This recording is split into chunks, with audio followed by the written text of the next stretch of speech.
Ego soar alone. And it's funny because if you heard what she said with my bio, I'm currently working on my PhD while reaching the achievement of a DTM, which Toastmasters is Distinguished Toastmasters.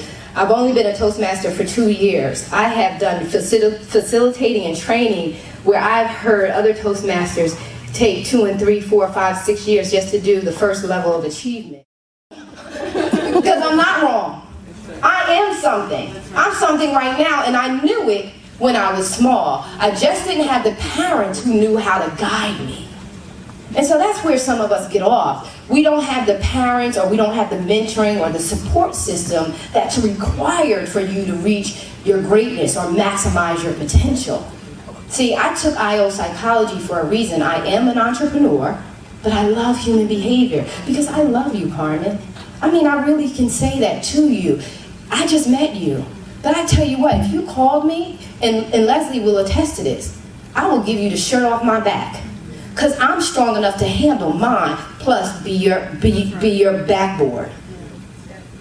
That takes confidence.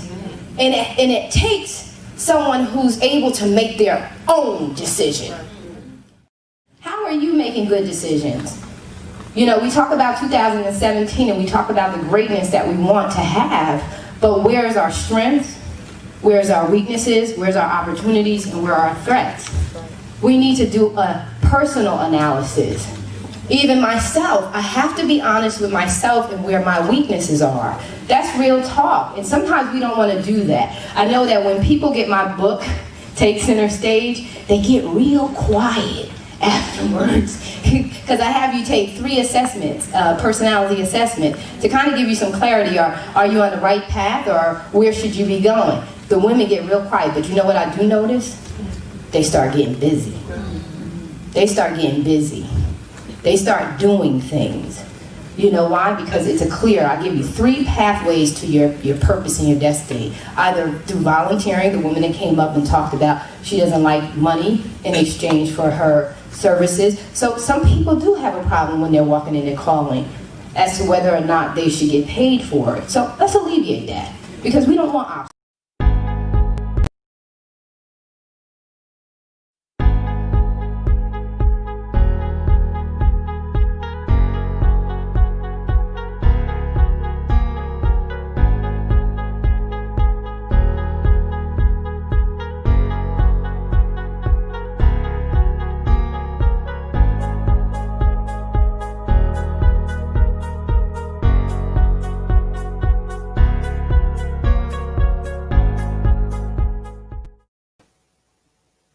Welcome to Take Center Stage.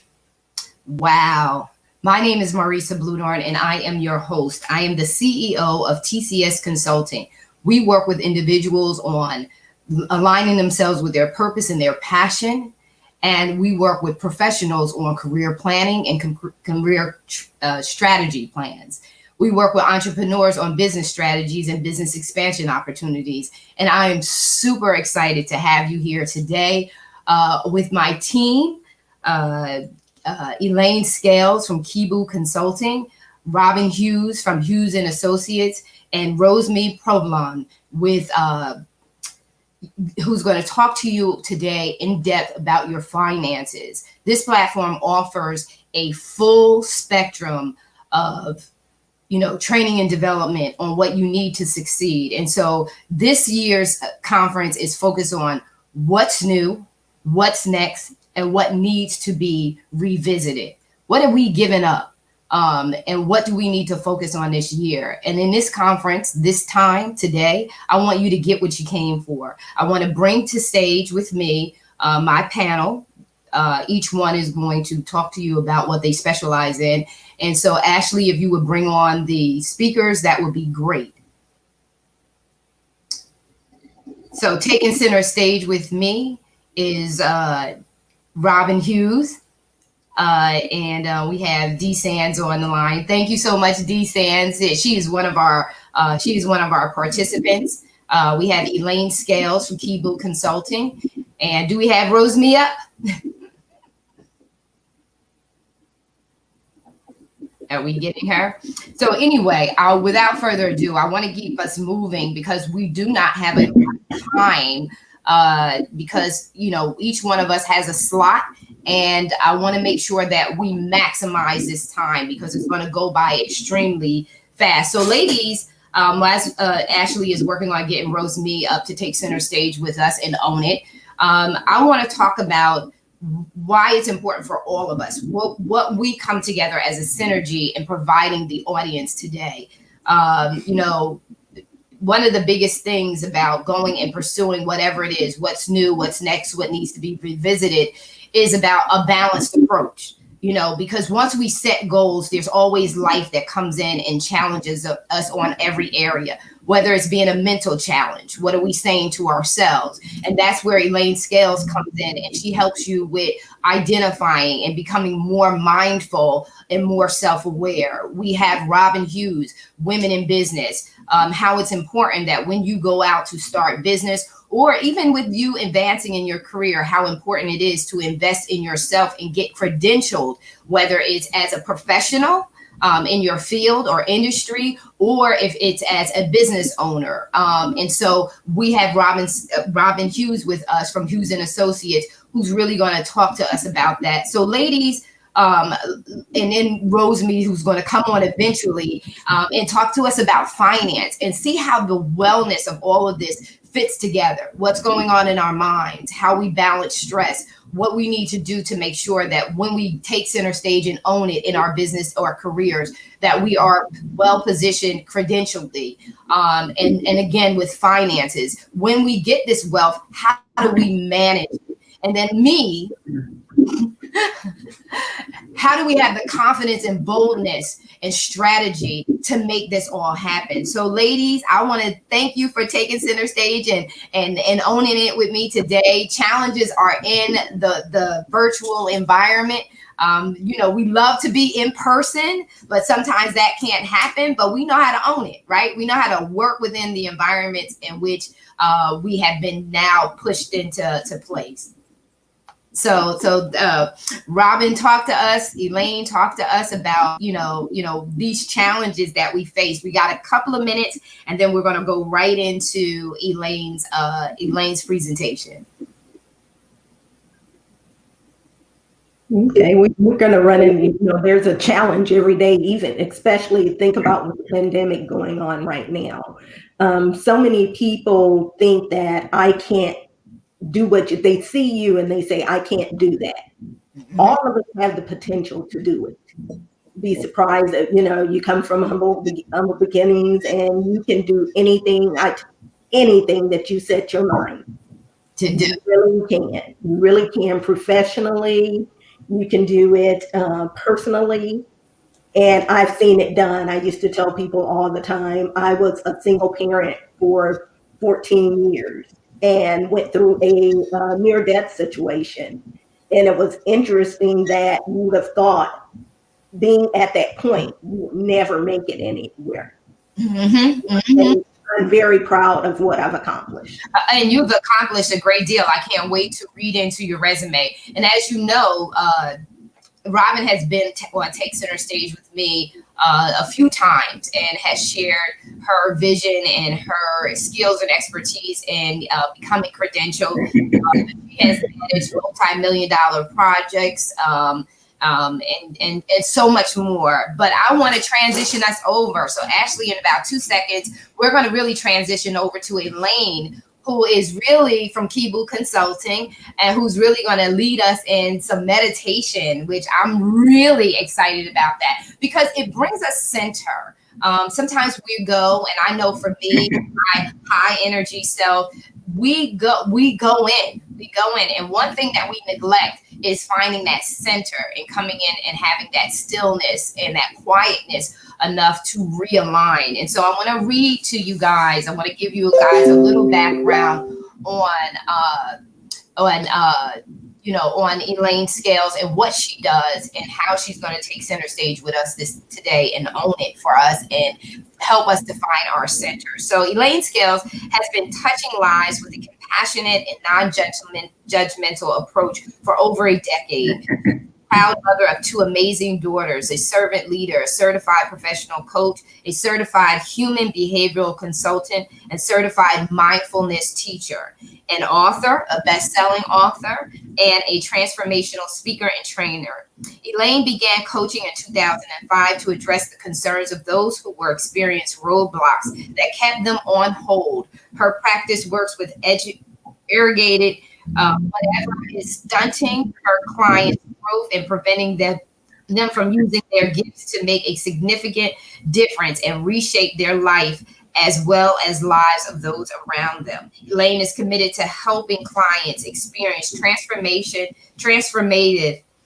change and moving them from their current state to a deeper level of awareness and greater understanding of who they truly are. She does this by using strength-based tools, assessments, and strategies to connect them to the authentic self and life's purpose.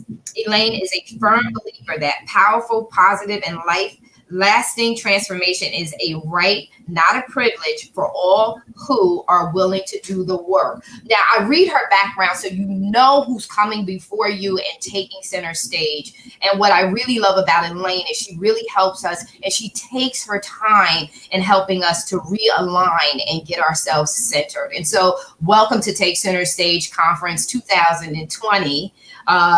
Take center stage and own it, my good so good morning. Good morning. Thank you so much for that, those kind words and your confidence in me, Marisa. It is such an honor and a privilege to be part of this movement. And that's what this is. This is a movement because once a movement begins, there's no stopping it. And that's what being a part of TCS and Own It is all about. It's part of being a movement. And so this morning, before we get started, I'd like to sort of guide you, everyone, in a sort of a very short meditation. And the idea of this meditation is to really, like my dear friend and sister Marisa said, is to get us centered. Because one of the things that impacts our ability to absorb what's in front of us are the distractions of our lives. And so I want us to start our day with just a short meditation.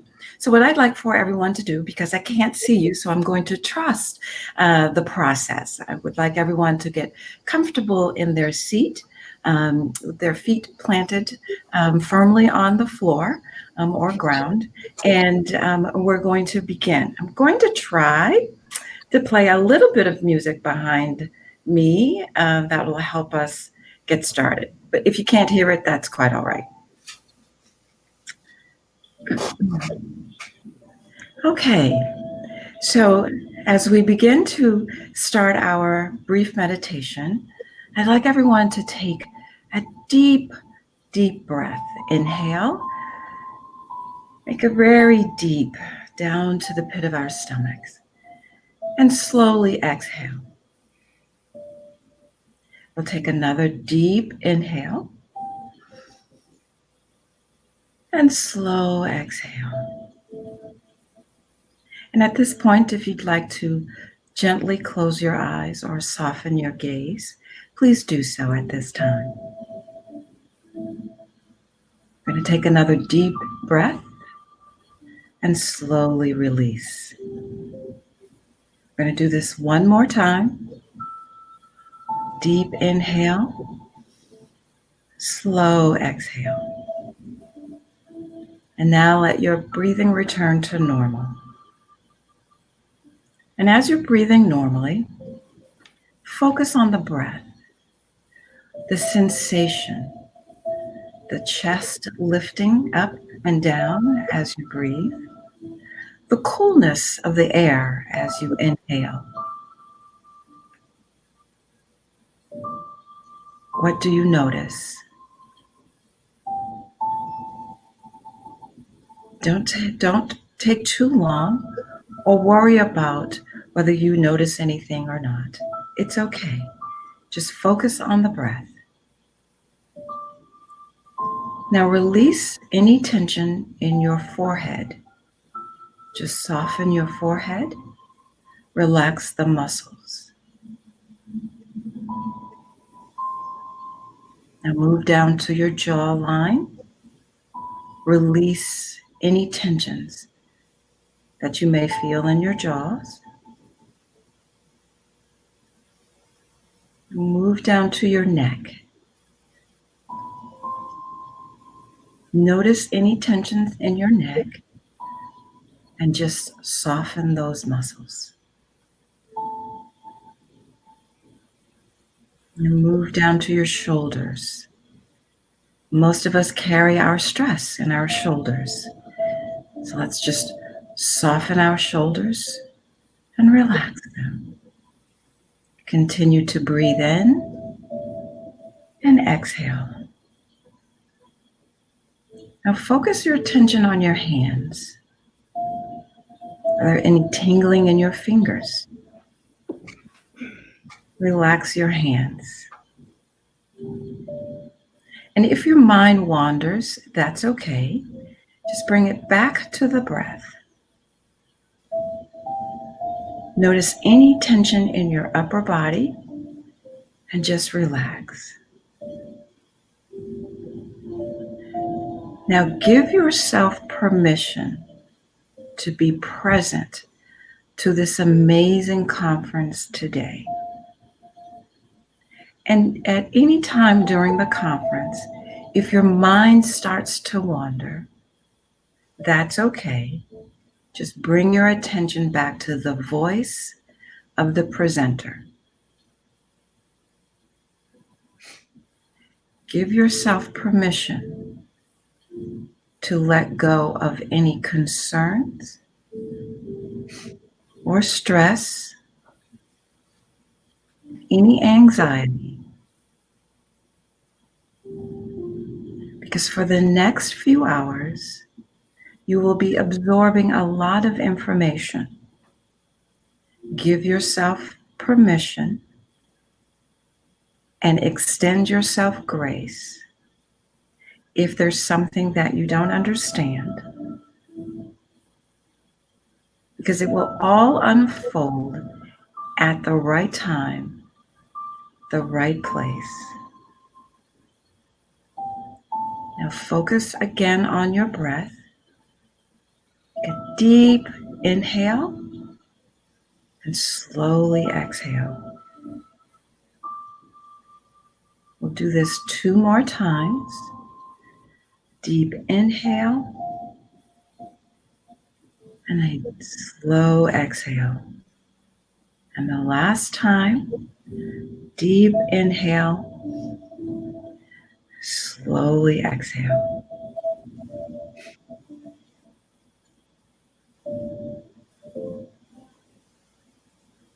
And we're coming to the end of our meditation and our centering. Slowly wiggle your toes, wiggle your fingers, and when you're ready, slowly open your eyes.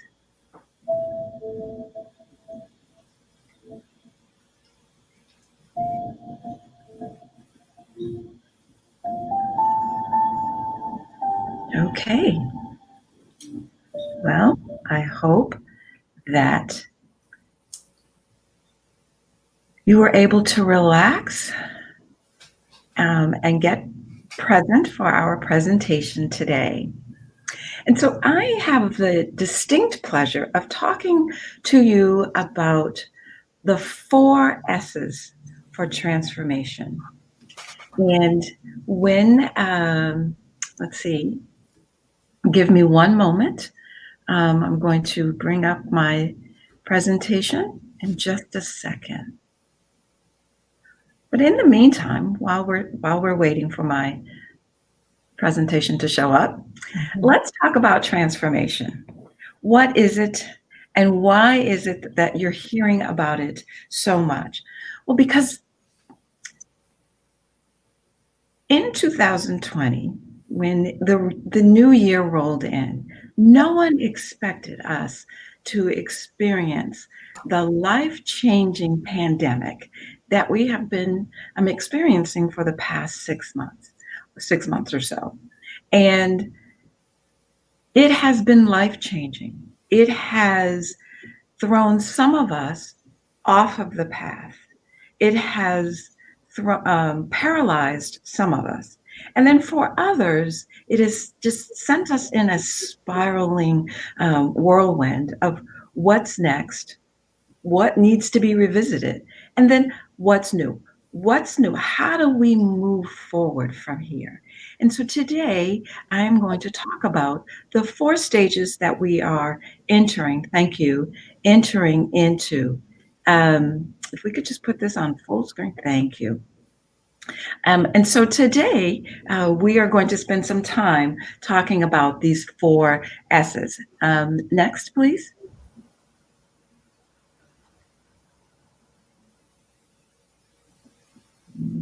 Thank you. So, who is Elaine Scales? So, Marisa gave you a lot about me in the introduction. And so, why am I putting this in front of you right now? Because I want you to understand my level of commitment to my clients. And my journey over the last 15 years has been both personal as well as professional. But in order for me to obtain all of the things that I have done professionally, I had to start personally. I had to start with the internal growth that needed to take place in order for me to achieve the things that I have been very blessed to achieve. Next, please. So, what is true transformation? So I want you to sit for a few seconds and ask yourself that question. What is true transformation? Do you know the difference between transformation and change? Next, please. Is it different from change? Is transformation different from change? So the photo in front of you is a butterfly. And the best example of transformation is the metamorphosis of a butterfly. And most of us understand that those stages that a butterfly has to go through. A lot of us see the end result. Next, please. But very few of us understand what happens here. And in the cocooning stage is where the transformation actually takes place. It does not take place publicly, as a lot of people are confused and think that transformation takes place publicly, but it actually does not. Next, please. Because transformation is more powerful than change. And I want you to hear me very clearly. You do not need to transform to change, but you do need to change to transform.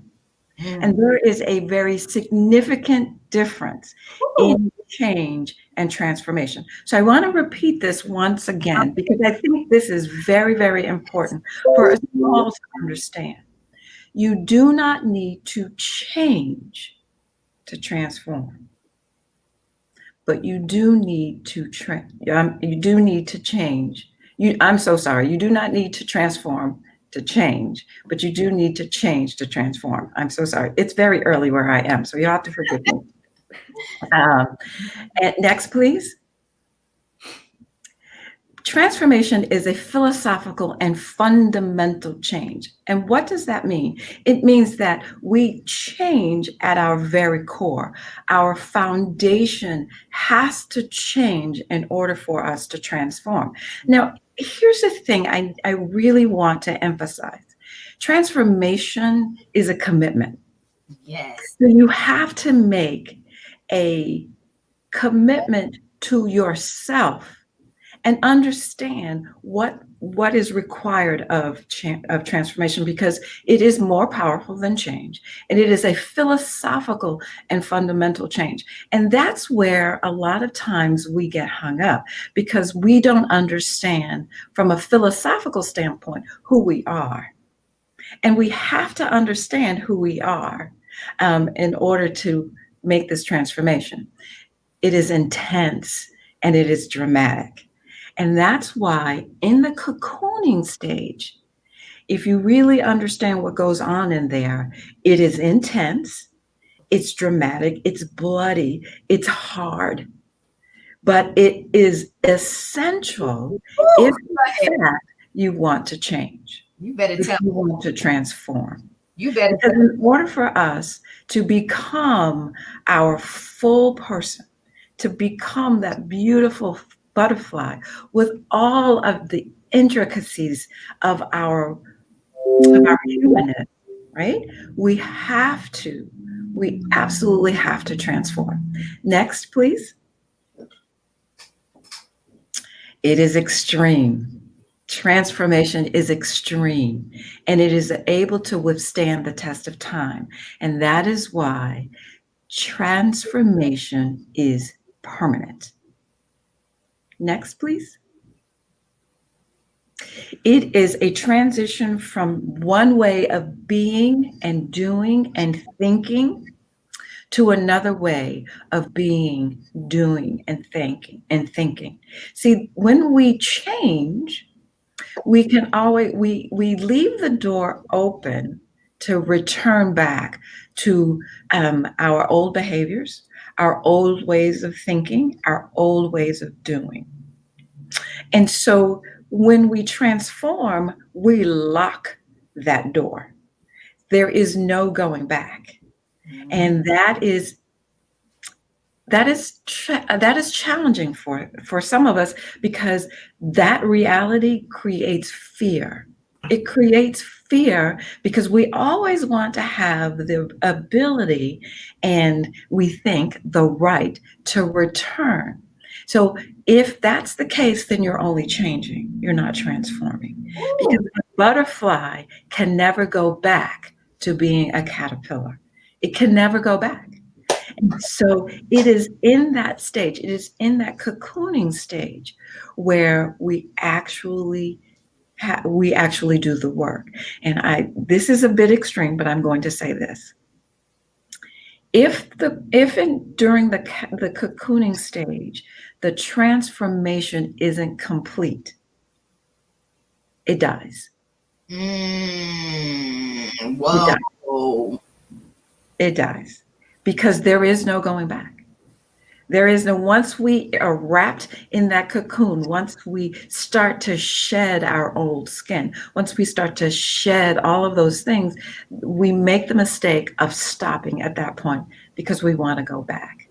And we don't literally die, but there is internally a piece of us that dies. And it is in that death that, yes, it can come back, but it is in that death that despair sits in, depression steps in, we become lost. And so that's why it's important to surround yourself with people who can help you through that cocooning stage. Next, please. Being transformed alters the very heart of you, which prevents you from going back to the way you were. It alters the very heart of you. And that in that heart, right? It's the heart and mind. So it alters your inside. It alters your very your being. Your authenticity exudes, because before we are transformed, we are not authentic. We are not authentic with ourselves, and we are not authentic with those around us because we don't know who we are. So I really would like for you to pay attention to this. Being transformed alters the very heart, mind, and soul of you. And you can't go back. No more than the butterfly can go back to being a caterpillar. Next, please. So we're going to now start talking about the 4 S's. And you and I are not one dimensional. However, next, please. We often live a one-dimensional life. Whoop, back. Well, that's okay. That's okay. We live a one-dimensional life. And what does that mean? That means that we often focus on one area of our lives, and we identify with that one dimension of our lives. So, as you see in front of you, the dimensions of our lives are spiritual, emotional, mental, physical, social, intellectual, occupational, environmental, and financial. And a lot of times we don't really give these dimensions of life. So I'm just going to spend a little time just going over each one of these, just sort of to give you an idea of a sort of a definition. Because sometimes we are not really sure of what that means. What does that mean in the areas of our lives? So from a spiritual standpoint, most of us understand what that is. But but in addition to the activities that are grounded in love, right? Such as prayer, worship, fellowship, meditation, and serving others, our spiritual dimension is where our personal values and beliefs guide us. And a lot of times we aren't really clear on our personal values. We move through this life with beliefs, but those beliefs are not necessarily ours. See, we oftentimes subscribe to a belief that A, we were taught, or B, someone else's beliefs. But when I ask my clients, what is it that you truly believe? They're not able to answer that question. And that's where a lot of us are in our situation in our lives, is that we aren't clear on our personal values and we aren't clear on our own beliefs. And so this is what understanding the dimension of our spiritual life really looks like. And the transformation that is required in our spiritual life. So I'm glad that this screen is up, because if you have a piece of paper and a pen, I'd like for you to write these dimensions down, because we will come back to them from time to time. Now, emotional. So the emotional dimension it's an interesting one, because it is where we talk about our feelings. A lot of times people say, oh, you're being emotional. Mm. But here's the thing about being emotional, or emotional dimension. It is the ability to be fully aware of yourself and to manage appropriately the challenges of life. See, being emotional is greater than our feelings. It's actually separate. Our feelings are our feelings. We feel joy, we feel love, we feel anger, we feel sadness.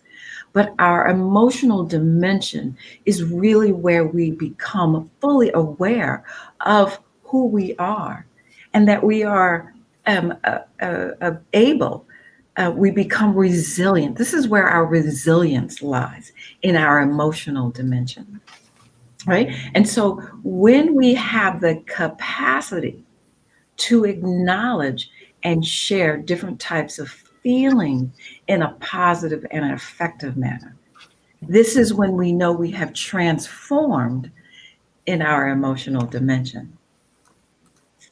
Okay? Now, mental. The mental life is it's just so important. It just, I cannot begin to express how important our mental dimension, mental life is. So our mental life is the ability to cope and effectively manage the stresses of life, ability to cope. And here's where sometimes we break down. Now, I have a lot of experience working in the mental health industry in the state of Maryland, where I live. And this is what I say to everybody. The only difference between myself and someone who is receiving mental health services is my ability to cope. And we are all one crisis away from having a mental health issue. We are not all immune from mental health. And so I won't, because this is very, very dear to my heart. But it is just the ability to cope and manage the stresses of our lives. And in these dimensions, some of us are not coping well at all in our spiritual life, in our financial life, in our occupational life. We are not coping well at all. And so now let's go to the next one, physical. Now, physical is where we have the ability to maintain a high quality of life, right? And that is with proper exercise, proper rest, nutrition, right? And we have the ability to create uh, a wonderful relationship with ourselves and our health. And we fail in this. A lot of times we are not getting proper rest. I know I'm not. There are a lot of times where I'm not exercising. Wow. So this is an easier fix because it's just a matter of making a decision to pick up um, proper rest, exercise, drinking plenty of water. Intellectual. Now, intellectual is the ability or the capacity to open your mind to new and different ideas and experiences. It is not your IQ. It is not your IQ as it relates to transformation. It is how willing are you to open your mind to new and different ideas. This is going to be very critical as we move through the conference and you listen to Robin and you listen to Rosemary and you listen to Marisa. They're going to be giving you strategies and wisdom, but you must be open to receive this. Because the truth is, the older we get, the more set in our ways we become. And breaking through that is going to be critical for us to open our minds to be able to receive this information and apply this information and transform. Occupational, and I love this, right? It is the ability to fulfill your God-given purpose by using the gifts that you were blessed with and your talents. Whether you are happy in your job or your career path, whether you want to be an entrepreneur, regardless, it is how can we use the God-given gifts and talents to fulfill our God-given purpose and to walk and live in His will. And that is where occupational really comes in. You could say occupational career entrepreneurship. Mm-hmm. So environmental is recognizing your responsibility to take care of the space that surrounds you, your home, your work, your local community. And also making sure that your actions are positively impacting Mother Nature on a local and a global scale. See, a lot of times we don't even think about this, but that's part of our responsibility here. We were created amongst all of the things that we are created to do. One of them is take care of the earth that we have been blessed with. Take care of the earth that God created. And finally, financial. The ability to generate and properly manage your finances, enabling you to experience financial security and freedom, and to give you a choice today and tomorrow, enabling you to experience financial security and freedom. And too many of us don't have that. And so because we don't have that, it keeps us stuck. It keeps us in in our whole, in our space, in our comfort zone. And so these are just sort of an overlook of the 9 dimensions of our life. Next, please. Marisa, how am I doing on time? I'm so sorry. Let me tell you. Yeah, you're good. You got 5 minutes. Okay. Wow. Okay. So we're going to go through the next few slides very quickly. So here's something I wanted to leave with you. Change is inevitable. But transformation is a conscious choice. Change is inevitable, but transformation is by conscious choice. Next, please.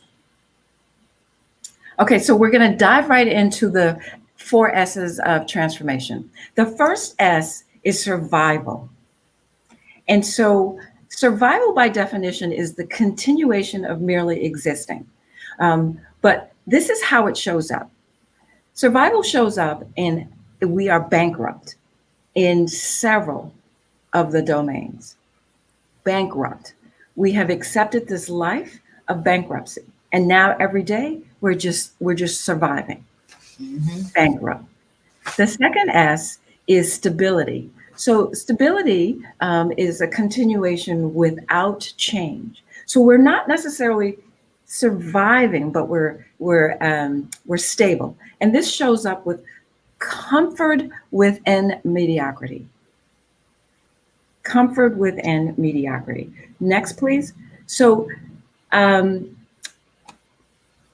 survival and stability are tied. They are tied together by the chain of blame. And so I want you to envision a chain, and then there's a rope running through each link. And that rope is filled with the shoulda, woulda, and couldas. Okay, and so that's how they are tied. Next, please. Success is our third S. Now, by definition, it's the favorable results or accomplishments of one's goals, the attainment of wealth, position, or honors. And it shows up where most people are, we are good, right? Life is good, I've arrived, and there's very little struggle. And this is where most people stop. But what we are really designed to do is reach level or the 4th S. Next, please. Which is significance. Life-changing, meaningful, influential significance. And this is where we are moving through life with intentional, fulfilling our purpose, a deeper level of awareness and acceptance across multiple domains of our lives. This is where we fully understand what life is really about. And this is where we are focused on service, and not just sort of superficial focus, but the focus of service where it is significant, it is impactful, it is meaningful. This is where we are specifically focused on leaving a meaningful legacy. Every one of us right now, regardless of which level we are, which S you are in, you are leaving a legacy. The question is, what type of legacy? Do you want to leave a legacy of survival, of stability, of success, or significance? But in order for us to get to significance, we have to transform. There's no other way. There is absolutely no other way. So I think my time is up. I could go on so Ashley, we're not going to be able to go through the rest of the slides, but if you could get to the last one, okay, that's fine. We'll talk about, I'm so sorry, this is just such a meaningful topic for me, so we could go on for hours. But I want to thank you. I thank you for your time. No, before you go out, Elaine, please let everyone know how they can connect with you. We'll do that again at the end, but people want to be able to connect with you and, not to count it robbery at all. This is the work that CEOs, those people who are transforming from the entrepreneurial mindset to the CEO mindset. This is something that they need to understand. And so many people want success, but they don't do the self work. So here, this is what I love about what you do is the meditation was so on point this morning. And I know it was early and some of us probably snoozed and kind of got to sleep in here, but that's okay because these are the things that we need to do to calm down. You know, the one thing that is operating at a high level of wisdom is knowing that you don't know it all, that you need to come back, you need to center yourself, and you need to do the necessary internal work that is required for you to completely be transformed. And I like what you said, and of course I'll mention it again later on in our discussion, but I like what you said about transformation is more powerful than change. And I love it because what we want to do is a heart issue. If we want to succeed in what it is we need to do, you need to stop putting stuff on you. You need to stop taking everybody's PowerPoints and their little content and stamp your name on it, because that's just you changing the name. You have not had transformation to a place where you can own it. So the work that you're talking about, each one of us on this panel can really go in deep because we had a transformation. Yep. We had a heart change. So we elevated. So I don't want it to count it robbery. Please let people know how they can connect with you. Those people who may not make it to the end of the conference, how they can connect with you, how they can get your meditation, also your essential oils. Because if many of you should have gotten many of you who registered for the conference, you should have received in your email the Take Center Stage 2020 Own It magazine. And in the magazine, you'll see Elaine Scales' mindfulness article. And I want you to be connected with her because this is the part where you do the internal work. And I was wise enough to recognize that I'm the kick your butt coach. And I understand that sometimes you're going to need someone who specializes in therapeutic transformation that I'm not going to give you, because I'm not going to do all of that in-depth, deep work. But Elaine will. She take the time with you and go through the transformational process. So we don't want to rush you and really letting people know how to connect with you. We want them to connect with you because we want them to do the work that's necessary for them to get what they came for, to discover and understand what's new in their life, what's next, and what did they drop in the past because the ill thinking that they need to revisit. So please take your time and let them know how they can connect with you. Oh, well, thank you very much. Yes. So you can connect with me on Facebook at Transform with Elaine. So it's facebook.com/Transform with Elaine. That's my Facebook page. You can also, my cell phone number is, my business cell number is 410-656-4950. You can reach me there. You can call or text me. I'm a texter, so that would be fine as well. And my email address is Kibou, KIBOU, consulting, LLC @gmail.com. The quickest way is 410-656-4950. Thank you. Awesome. Thank you so very much. My pleasure. That was such a treat. I really enjoyed the meditation. And you know me, I am so high strung. It's like, okay, I gotta, bring it down. But I really appreciate, that time of quiet and stillness. And so I value you. I value you so very much. And thank you for just taking the time to lead us in meditation this morning. So the next one up is my girl, my very good friend, and guru of credentials, Robin Hughes. I'm going to read a little bit because girlfriends, her bio is extensive. And so, but I do want to give you a taste of who's getting ready to come in front of you.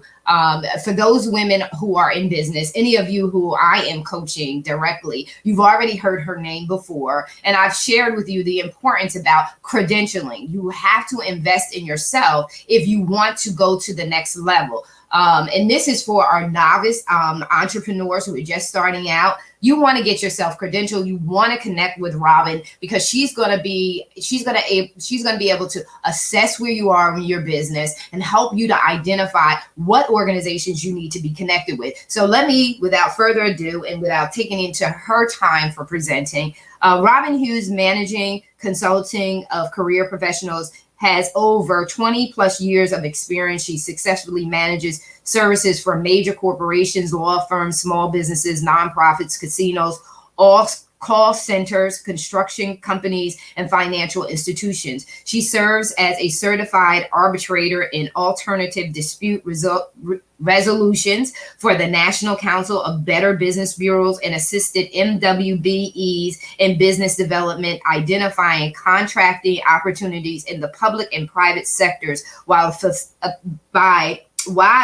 affiliated with the Mid-South Minority Business Council, MMBC, and as a business management consultant.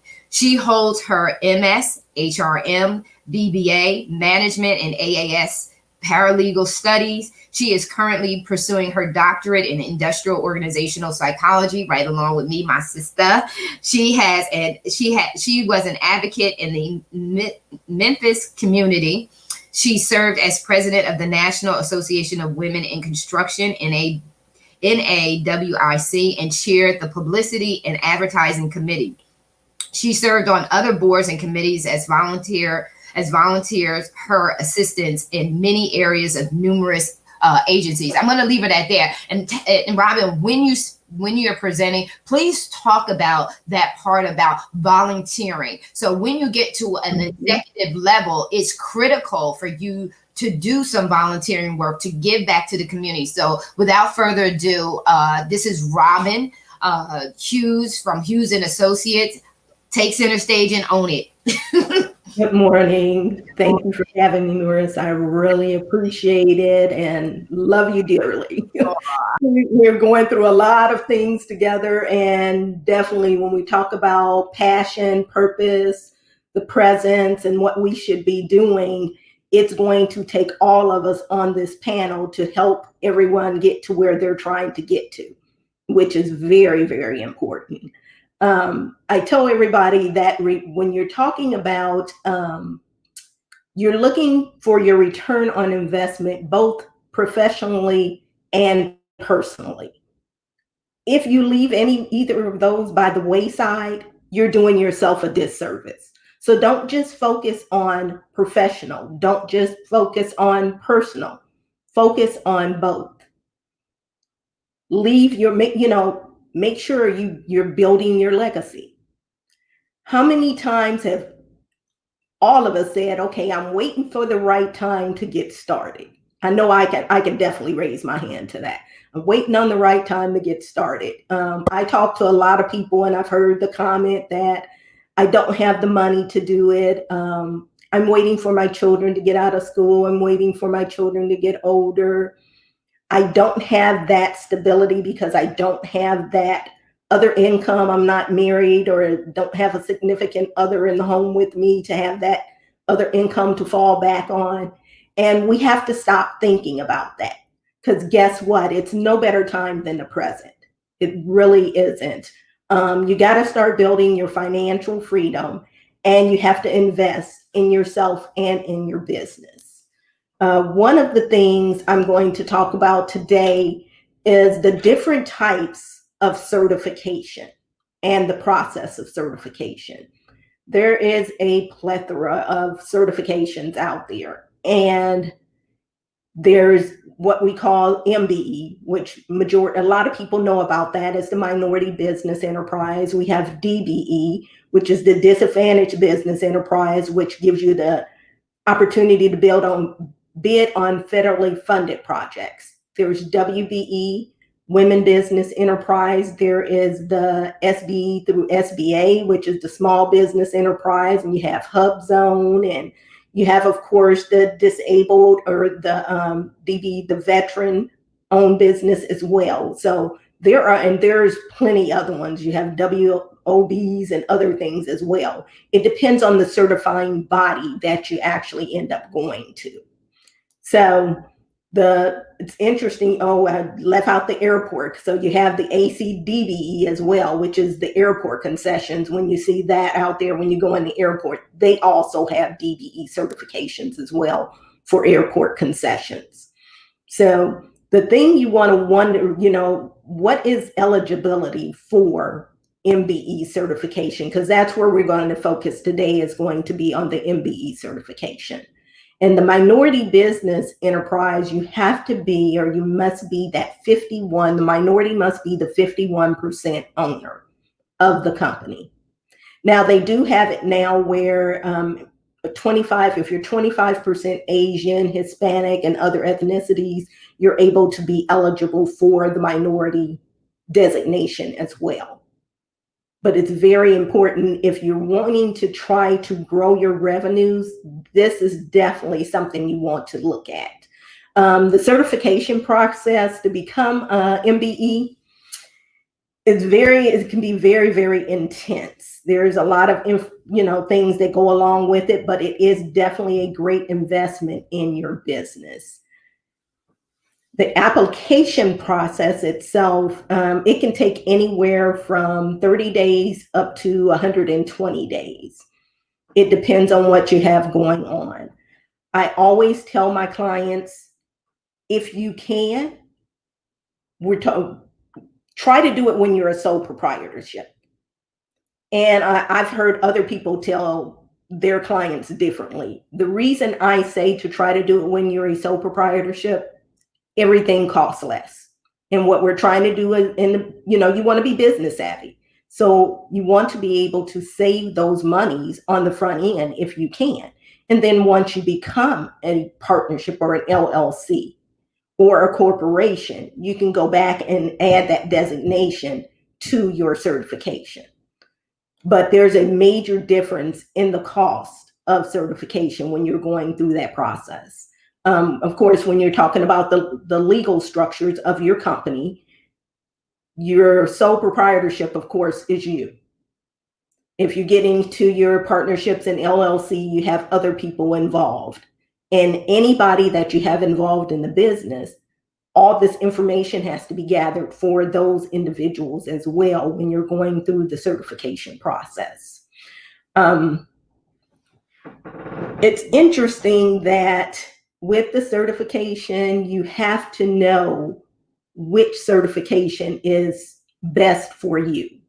It's not a matter of just going to get the designation, because each certifying bodies, each of them have their own corporations that they deal with that actually are obligated to do business with their certified members.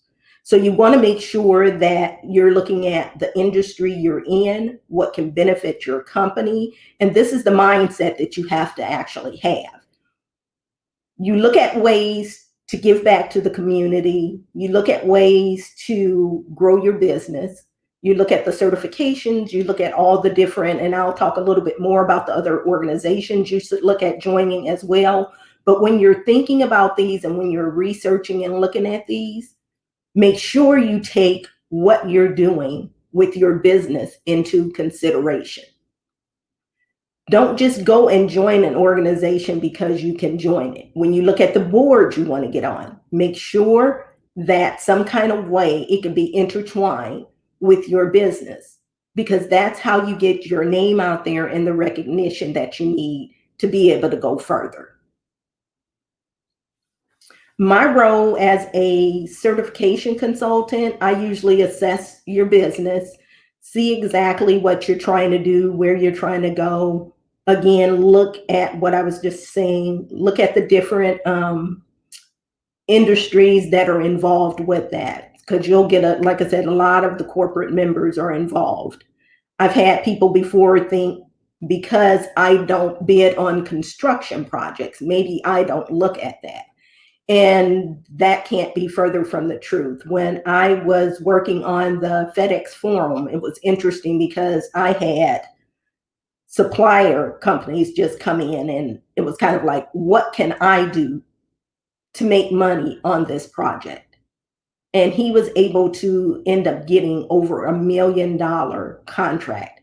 He ended up buying all the furniture. He ended up putting the big screens in the arena, and a lot of other stuff he was able to purchase and never thought he would be able to do, had never even considered it, didn't look at it.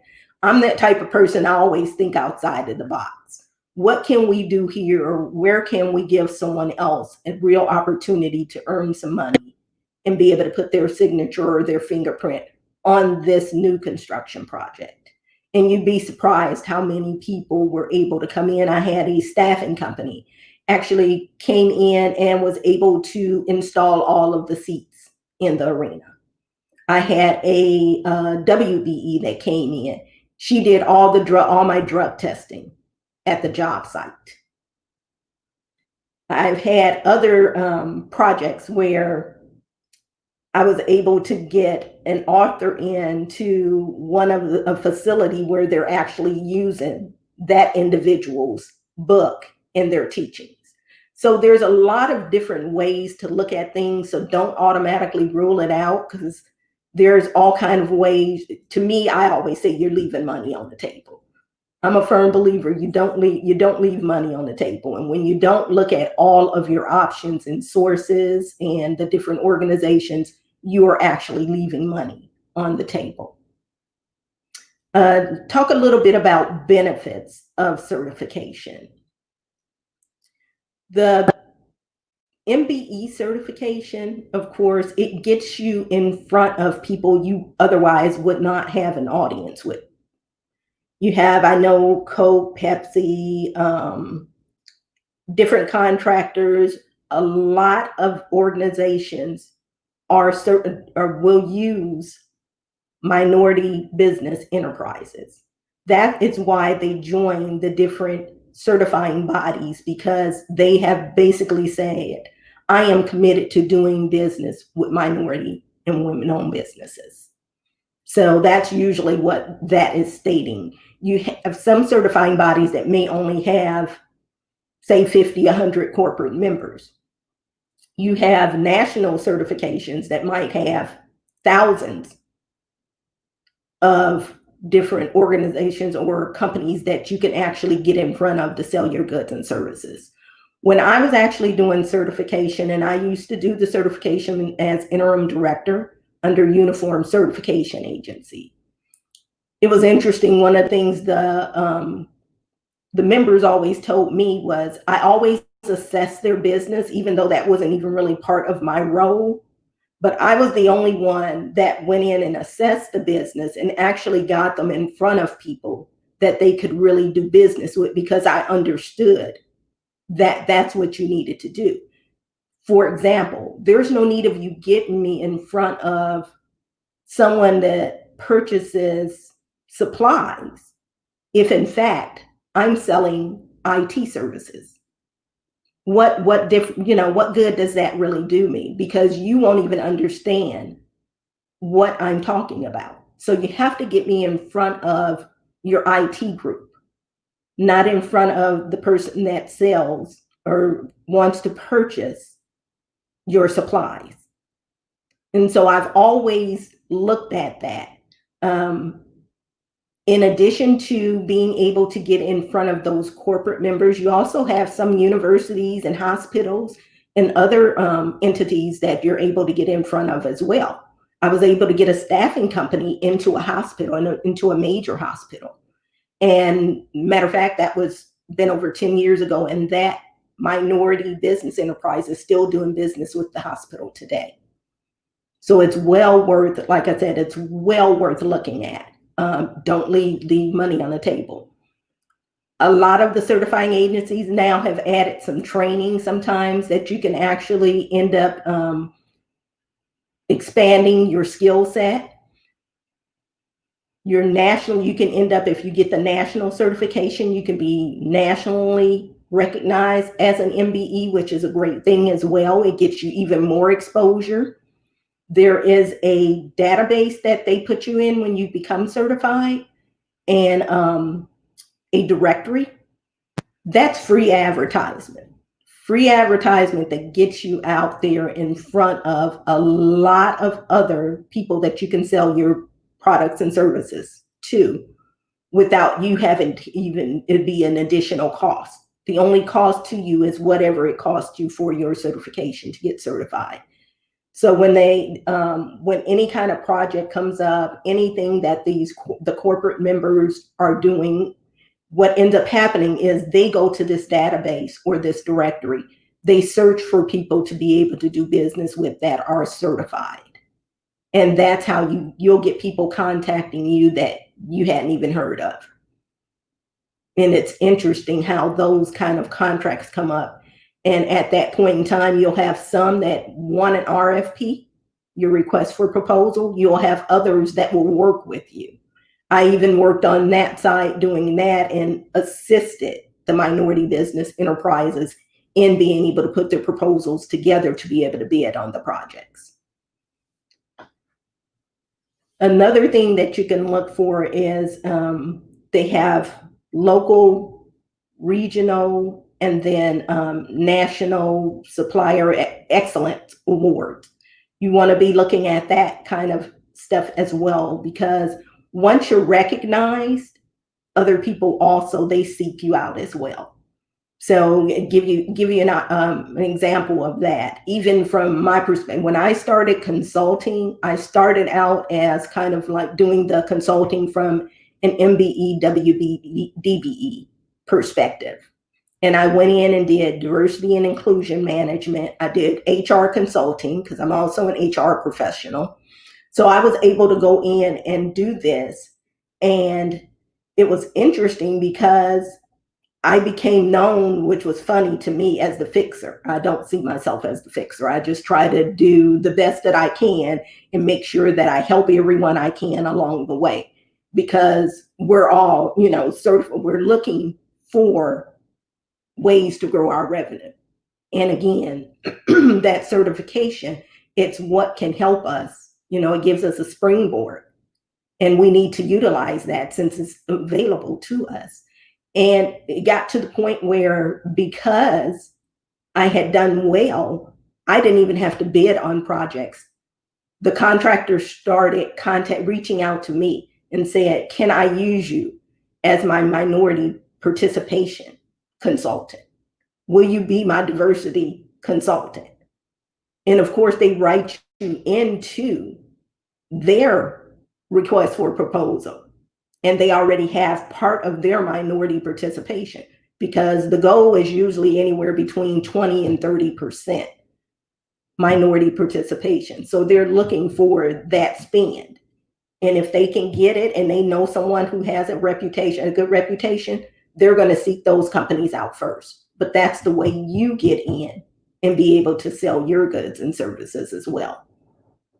A lot of the companies that I worked with, I went and found them. Some of them weren't even certified yet, walked them through the certification process, and then matched them with those contractors that they actually needed to work with.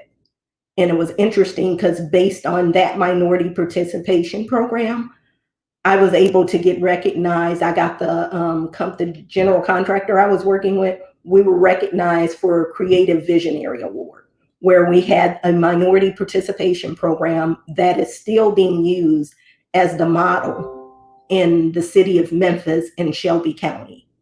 So it's interesting that even transpired. We also got recognized in McGraw-Hill South Central Construction Magazine for the minority participation program that I had put together.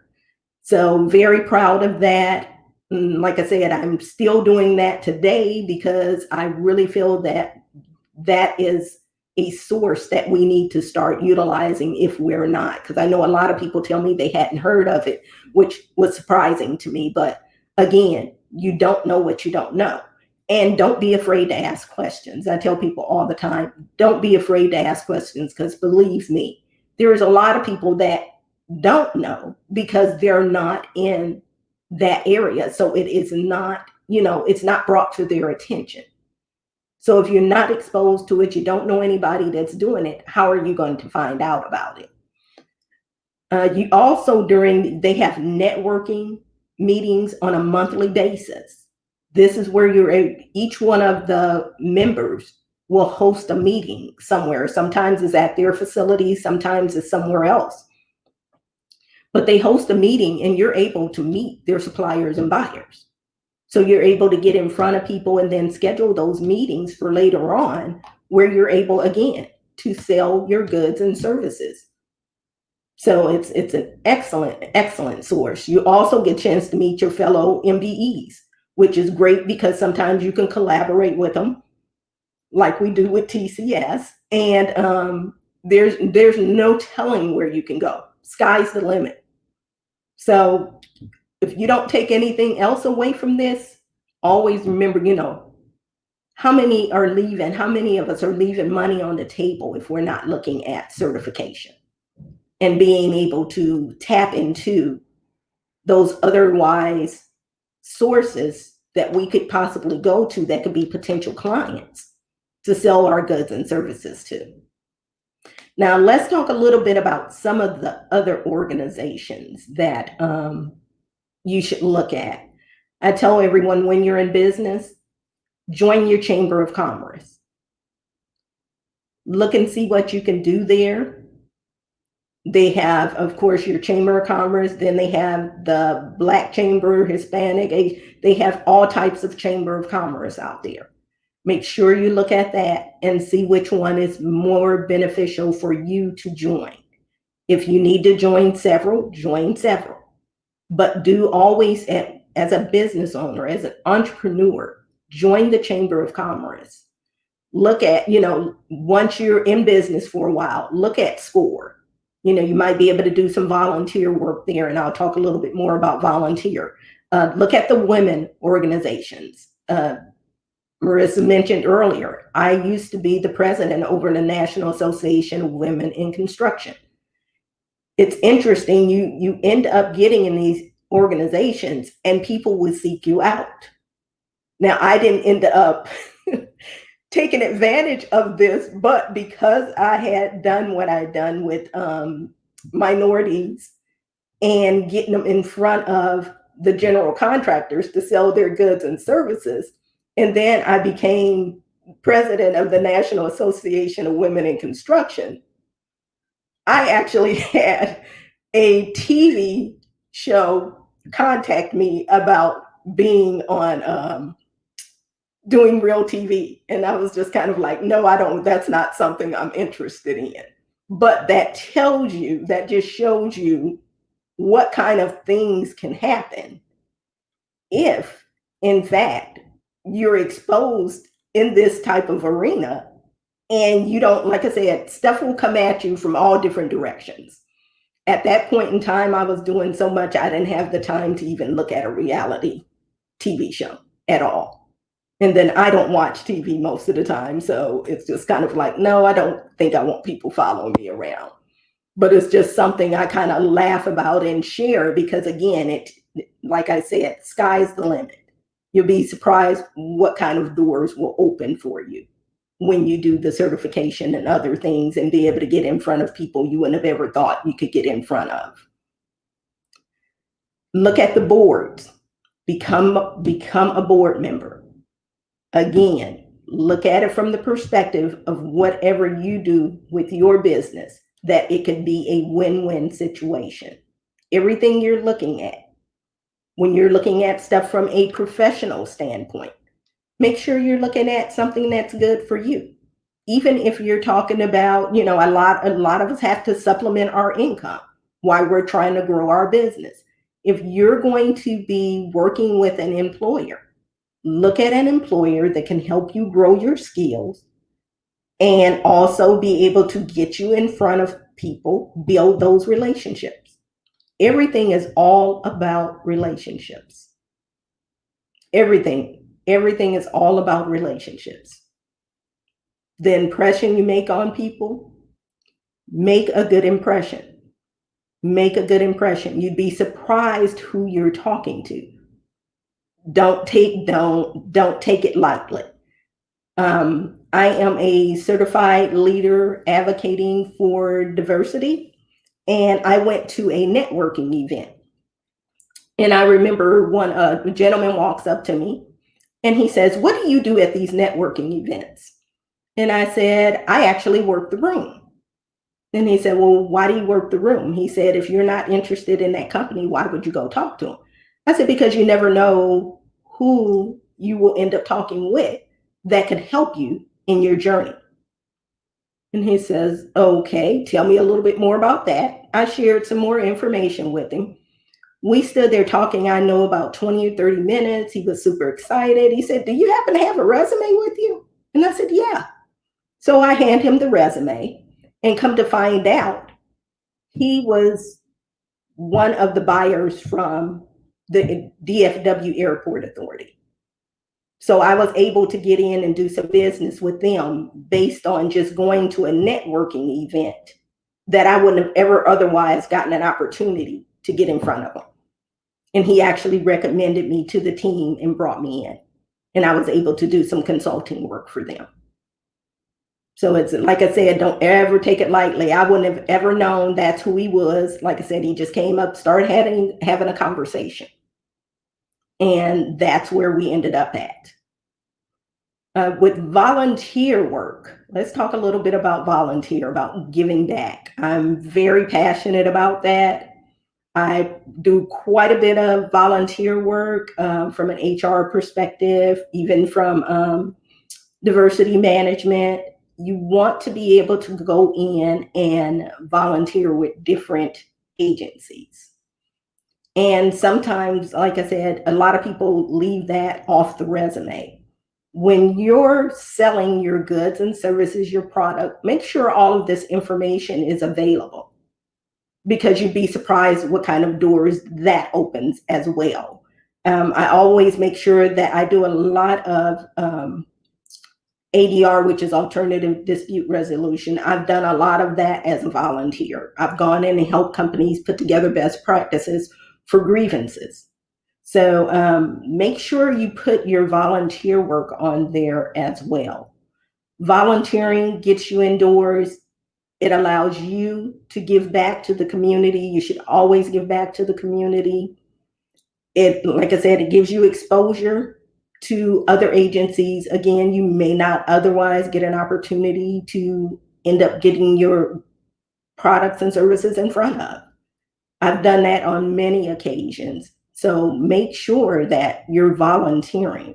That's a very important part of what you do as an entrepreneur, as an employee, just getting yourself out there and being able to work with the different agencies and corporate members, and I mean, just everybody else that you want to get in front of as many people as you possibly can, because it's all about growing your revenue.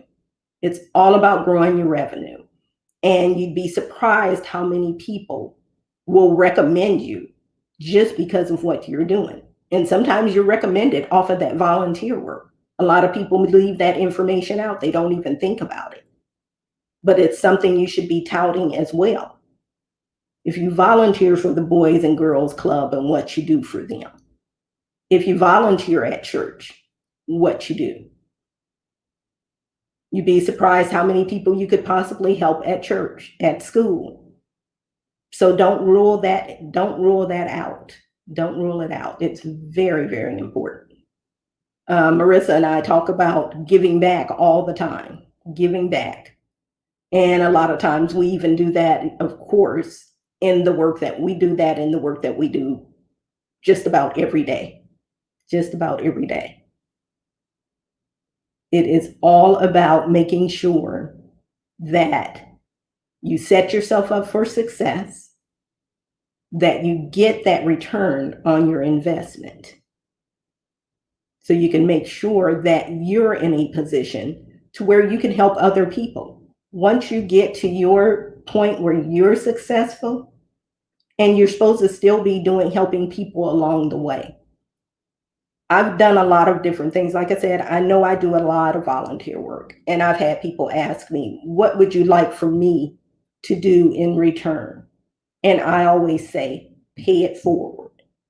Help someone else that was not in the position or is not where you're at, to be able to bring them up and help them get to where they need to get to.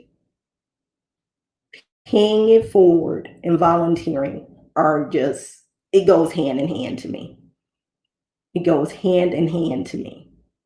You have to, and again, you have to invest in yourself. You have to invest in your business to make sure that you're getting to, you're getting what you need as well. And then that you're helping people along the way. You could even talk about get on some, chair some committees, but make sure, again, it's tailored towards your business, your industry. Another thing that you can do is you want to make sure that you are investing in yourself. And when I say that, when you're talking about offering goods and services, or even with consulting, coaching, things of that nature, you need to look at the different things you can do to basically put yourself above your competition. So for instance, if you're a trainer or a coach, you might look at DISC, you might look at the DISC certification, Gallup, John Maxwell. What you want to do with that is make sure that you are still going in and honing in on your skills to be able to offer the best product to your clientele. You always want to do that, because guess what? It gives you a leg up on your competition. And believe me, they do talk about it when we're going in looking at different vendors we want to use. That's one of the things you look at. When I'm at the table with the GCs and I'm one of their consultants, we look at all of that stuff. What have you done to continue to keep your skill set crisp and new? If you're an HR consultant, are you keeping up on the laws and regulations that you need to know in order to give your clients the best service?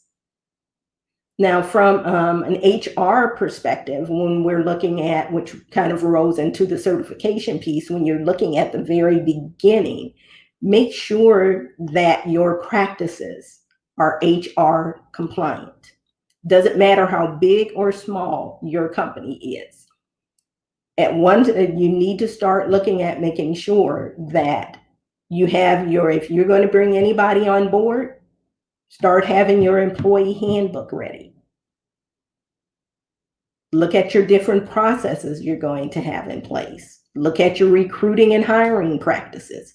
You don't want to get caught up in anything. We live in such a litigious society now that if you don't prepare on the front end, you can end up having major problems on the back end. I worked with a daughter and father that were in business together. Ended up having some major problems. And the interesting thing about that was she was talking about actually suing her dad. It doesn't mean, I'm not saying all families will do that, but someone else was in her ear, because she wouldn't have ever thought about doing it herself. Someone else was in her ear telling her what she should do.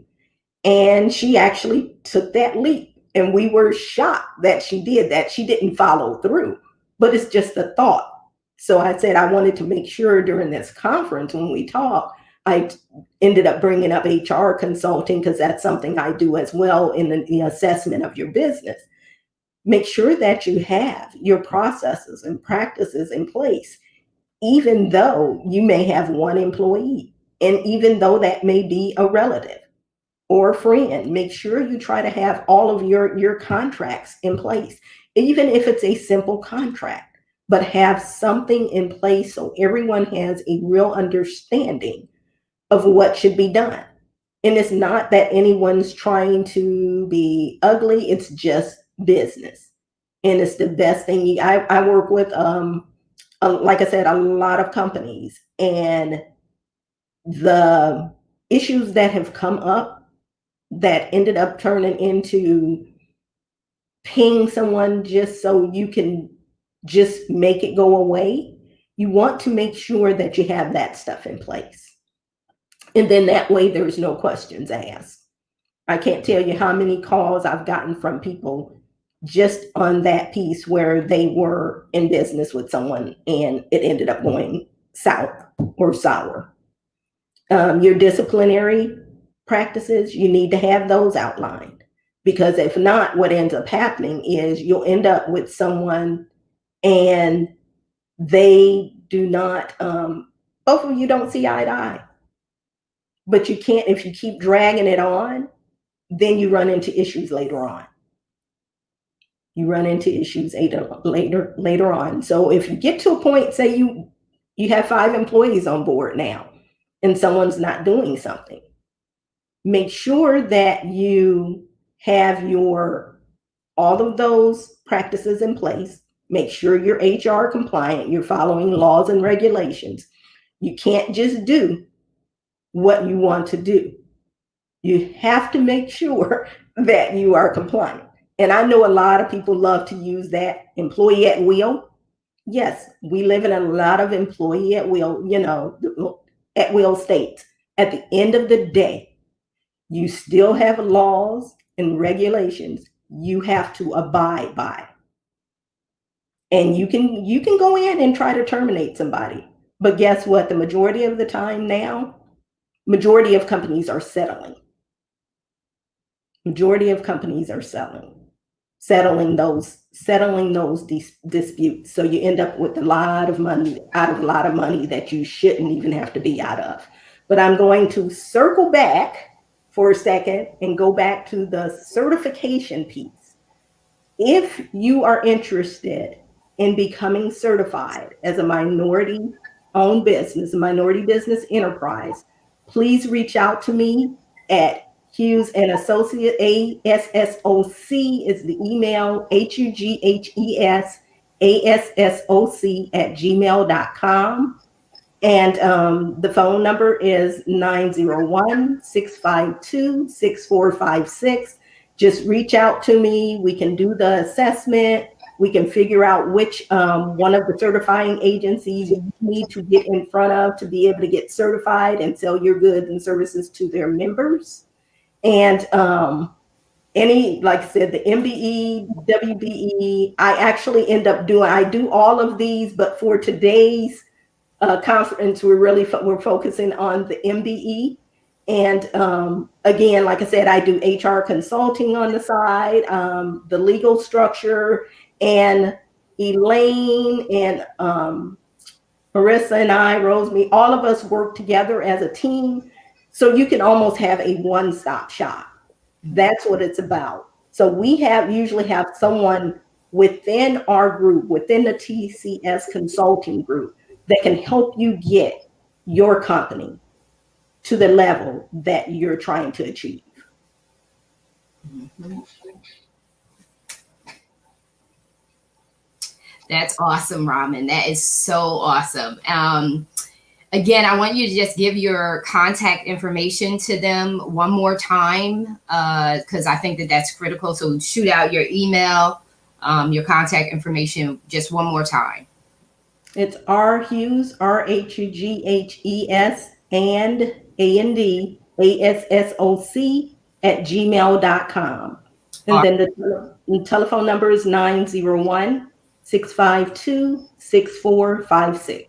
Right. And so I just got to take a deep breath, because, this is a lot. And why I have Elaine, the one who's not on stage with us today, who's a critical part of our team, is Stephanie Broadwater, who does all of our background research to find our clients, to find where our match for our clientele is. Stephanie is not online. She is watching. but she's not online with us, but she's another part of the TCS team. But I want you to understand that who's in my boardroom are other CEOs. And so we work together because we recognize the importance of the collaborative team and how our clients, because when I work with my clients, the first thing I ask, are you certified? Are you certified in business? Because it creates a huger opportunity for you to create revenue. Robin mentioned so much, and I'm a big note taker. So I hope all of you are taking notes.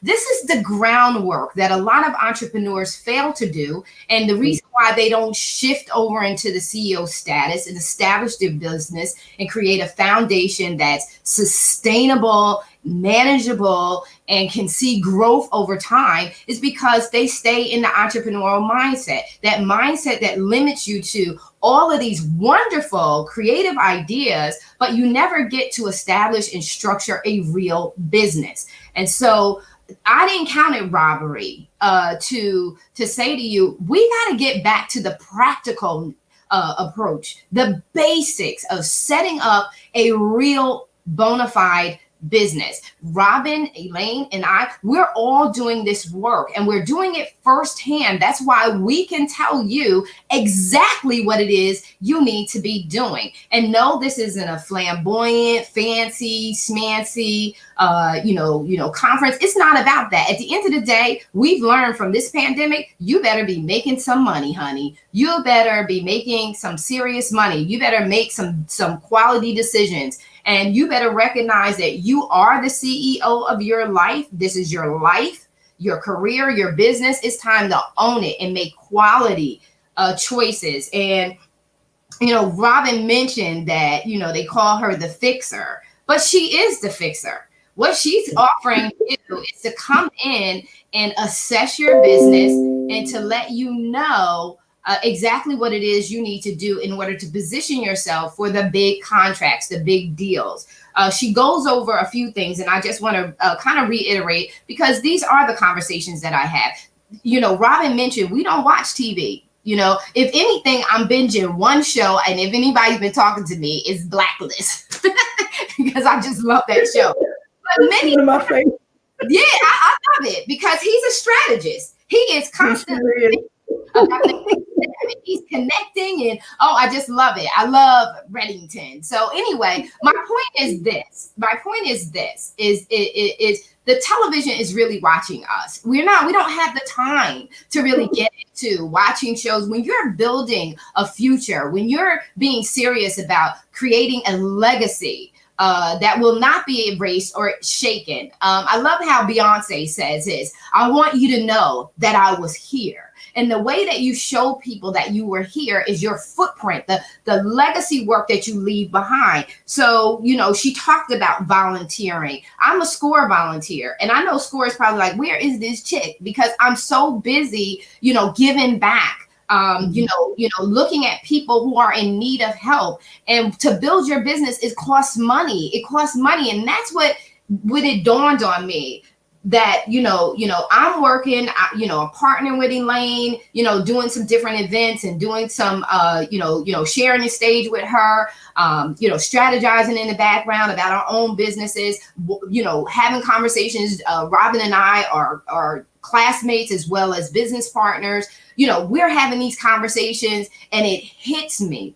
Oh my God, we are a team that gives one business owner everything that they basically need.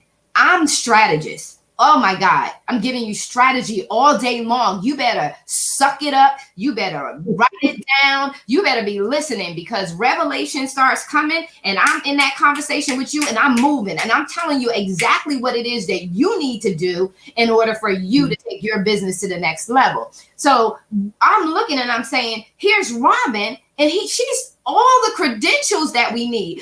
The reason why Robin only had one slide up is because when Robin starts speaking to you, she starts dropping acronyms down like you would not believe. And you're just like, girl, I don't even know what you're talking about. I can't even keep up, because she's in HR. So, and she's had gazillion years of experience in HR. She knows all the scenarios, everything that there is about, certifications, credentialing yourself, positioning yourself. And like I said, multi-million-dollar contracts that she's been responsible for, being the arbitrator of making sure that deal made it to the end.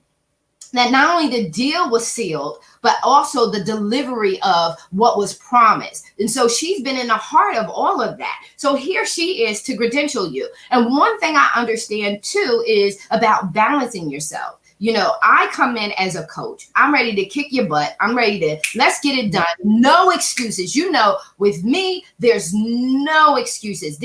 Someone is going through something far worse than you somewhere else in this world. So pity parties, I don't play with. We got to get it done.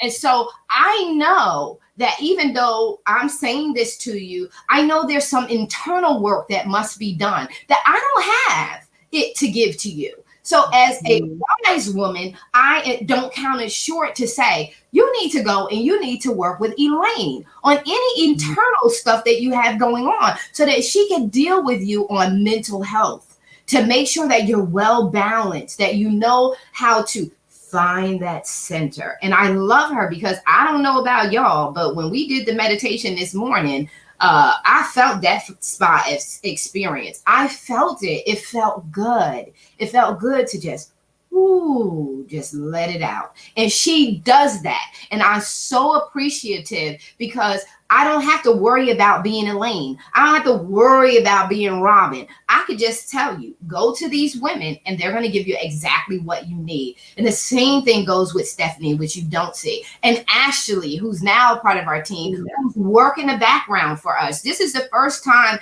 Ashley's doing our tech work for Take Center Stage, and she's doing a phenomenal job. And I'll be honest with you, I own it. I don't give a darn about technical difficulties, so I don't even sweat that. I've worked IT for a goo gob amount of years too, and I'm not worried about technology failing. You better pay attention to not the bells and the whistles. You need to be paying attention to what's being said and offered to you today, because we want to take your business to the next level. We want you to stop working out your trunk, stop trying to stay in your house. We want you to get out there and we want you to succeed. We want you to take center stage. We want you to own it. We want you to get what you came for today. And so that's what we're offering you. So I talked a little bit about volunteering, giving back, because the volunteering part establishes you, it validates you.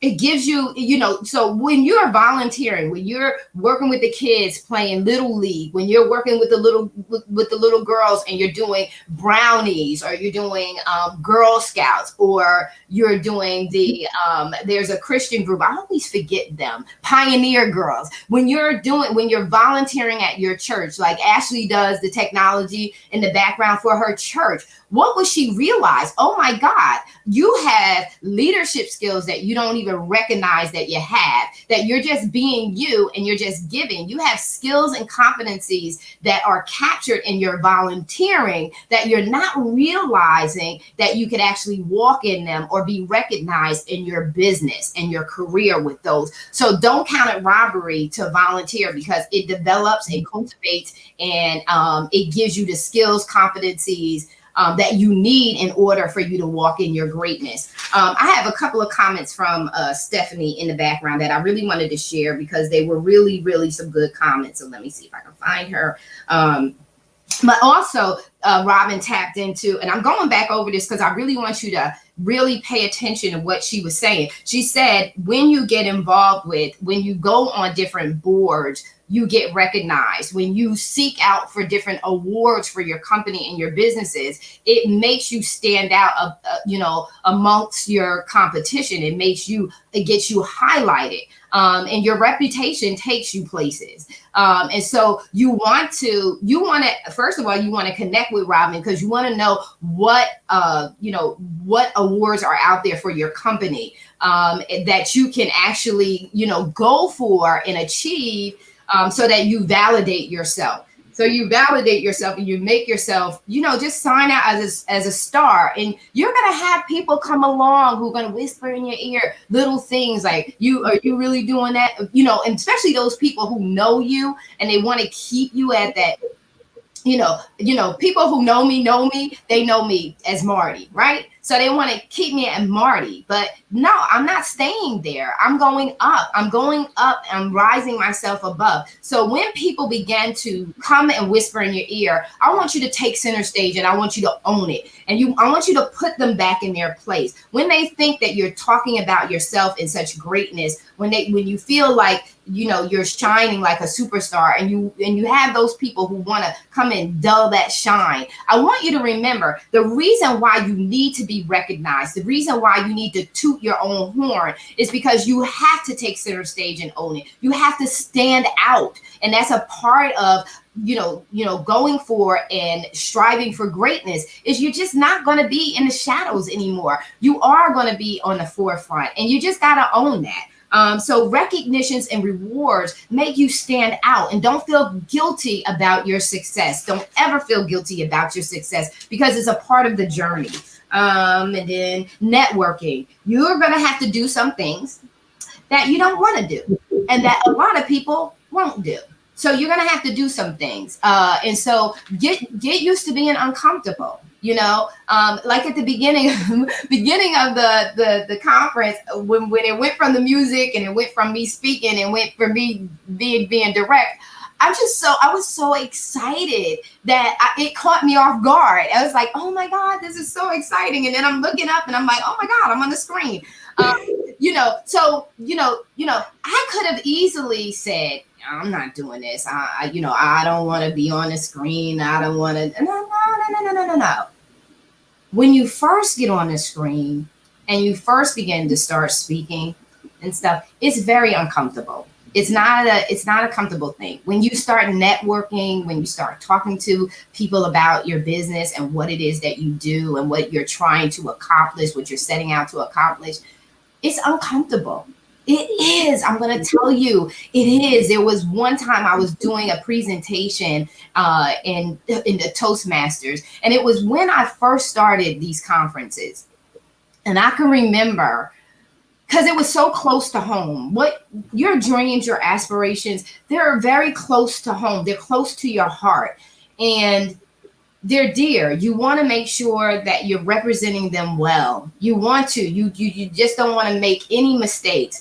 And I can remember speaking, at Toastmasters, Northeast Philly Toastmasters. I'm sitting in the room and I'm presenting about Take Center Stage. And I couldn't find, you tell yourself, where's your value? Where's your value? How important are you? I had that conversation going on in my head right in front of the audience. And I can remember plummeting. I was going down. And all I can remember was I reached to my good friend who's not on stage with us today, Donna Nuslin. And I said to her, girl, I just want to sit down. Now I'm saying this to her on the sidebar while everybody is paying attention to me. I just wanted to sit down. It was the most uncomfortable place I had ever been. And I'm used to speaking off the cuff. I'm used to being that inspirational speaker. And so is my audience. Anyone who's ever seen me speak has always been accustomed to me winning it. But this was my baby. This was my dream. This is what I wanted to accomplish. And I understood what the attendees that were coming to the conference, I knew what they needed. And it was so important to me that it made me so very nervous that I plummeted. I couldn't even get a thought in my head. And I understand that with what you're trying to accomplish. I get it. And so what I'm saying to you is I did not sit down. I did not give up. You know what I did? I came to the audience and I just owned it. I said, look, I was ready to plummet in front of you. I was ready to just go under in the conference in speaking to you. And I could have sat down in shame and just gave up. But I turned it around. I said, this is my baby. This is mine. This is my baby. And it means so much to me that I just lost myself for a minute. But if you just give me one more chance to come up and let you know exactly what Take Center Stage is all about. And when I say to you, I won them back over, I pressed through the mess, and I obtained my best, I sure did. And I tell you what, it impacted that audience, because it showed them that when you don't give up, when you don't cave in, when you press through, you achieve. And I'll tell you today, I speak off the cuff all day long. I did not prepare in the extensive manner by which some other people prepare. I didn't prepare because I want to speak to you from afresh, not from some place that you've seen before. I don't want to be a performer. Sometimes people perform, and I feel like that's not authentic. Preparation and being prepared is very important, but you need to know your material enough to speak from the heart, because then that's when your flow is really there. You write down some key points that you want to make, and you speak from the heart, because that's what people are looking for. They want to know if you are authentic or not. And so with that being said, I just want to say to you, we are going to continue through. I don't know, Ashley, I was trying to look through my notes to see, did we ever get Rose Me Up?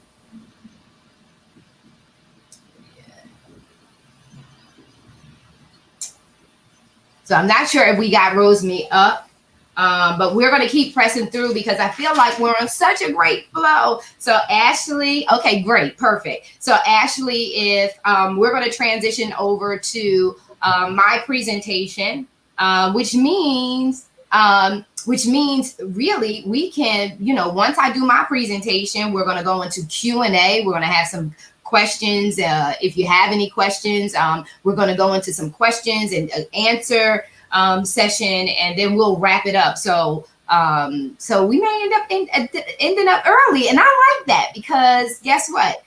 The point of the matter is not to keep you here forever, is to give you what you came for, so that you can move on and succeed in what it is you set out to accomplish. So I'm really excited. So Ashley, whenever you're ready to bring up my first slide, I really want to talk to you. This is a strategy session. So I'm going to take a little bit of my time with you, because this is going to be very interactive. Because I need you to be able to, and if you could full screen it, that'd be great. This is all about you getting what you came for. And what I want to really do with you today is for you to really identify the money. We want to find out where the money is, right? And so take center stage, own it. This is your life, your career, your business. Ashley, we can go to the next slide. And we're going to fly through the slides so that we could get to the juicy part. So you could go, that's just me. Just to give you a little bit of background about myself is my degree is in industrial organizational psychology. I have a master's in IO psychology. I am currently working on my PhD.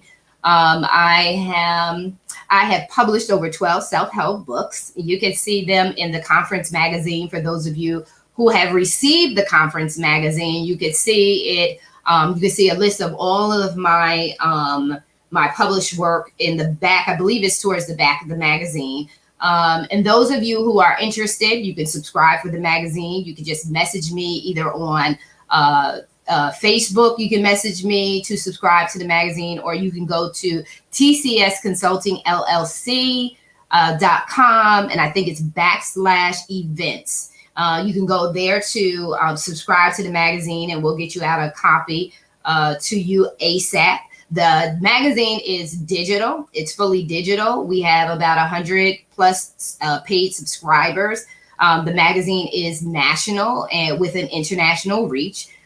We do Blog Talk Radio, so you can find me on Blog Talk Radio. I think it's TCS and Own It on Blog Talk Radio. All those individuals that have been featured in the magazine have been featured on or been guests on the Blog Talk Radio show. The magazine is doing phenomenally well. We're super excited about that. If you're interested in being featured, again, you can message me on Facebook. You can even message me, or you can make a comment on YouTube, because I know that we're on YouTube. live. And so you can message me on YouTube as well if you're interested in being featured in the magazine. Print copy is available for purchase. You can just message me and let me know if you're interested in having a print copy of it. But the magazine highlights men and women in business. It has a wellness, mindfulness and wellness section, finance section, the author's corner. We promote all industries. It's across industries. So we promote, we advertise. There's plenty of natural products that have been advertised in the magazine. As a matter of fact, I have the magazine right here. So I'm going to shoot off some names of some folks who have been featured in the magazine. I think that we have, who has been, we have, I love this. Joyce Beverly. I want to do a shout out to Joyce Beverly. She's been featured in the magazine. Cream Products has been featured in the magazine. Paparazzi, Sharon Brown, Renee Washington.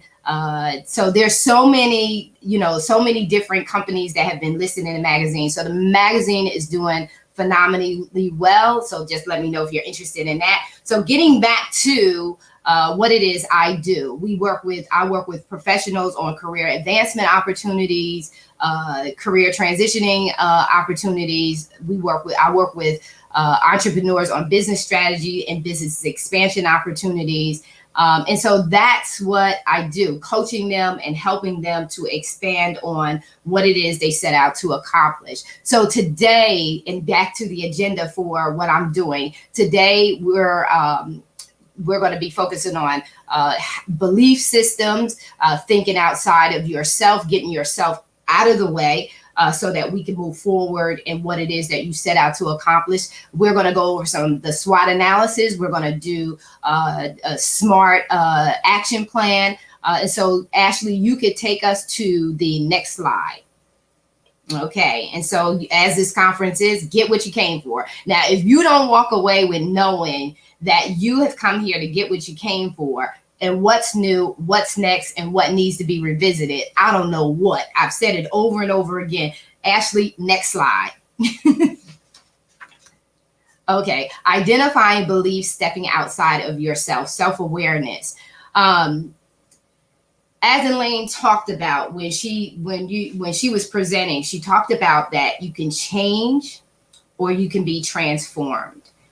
And change is what you do at the surface level. Transformation is done deep. It goes in deep self awareness, deep self development, deep self mastery. So when we're focusing on that transformation part, and what I'm referring to when I say, identifying beliefs and stepping outside of yourself.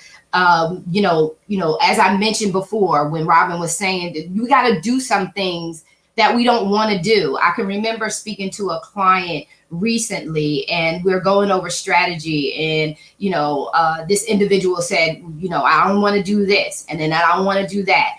And I'm saying to myself, well, there's a lot of things that we really don't want to do. But in order for us to get what we want, we got to change that thinking process. And we got to be open to expanding ourselves in areas that we want to, so that we can get the goals that we want achieved, we can get them done.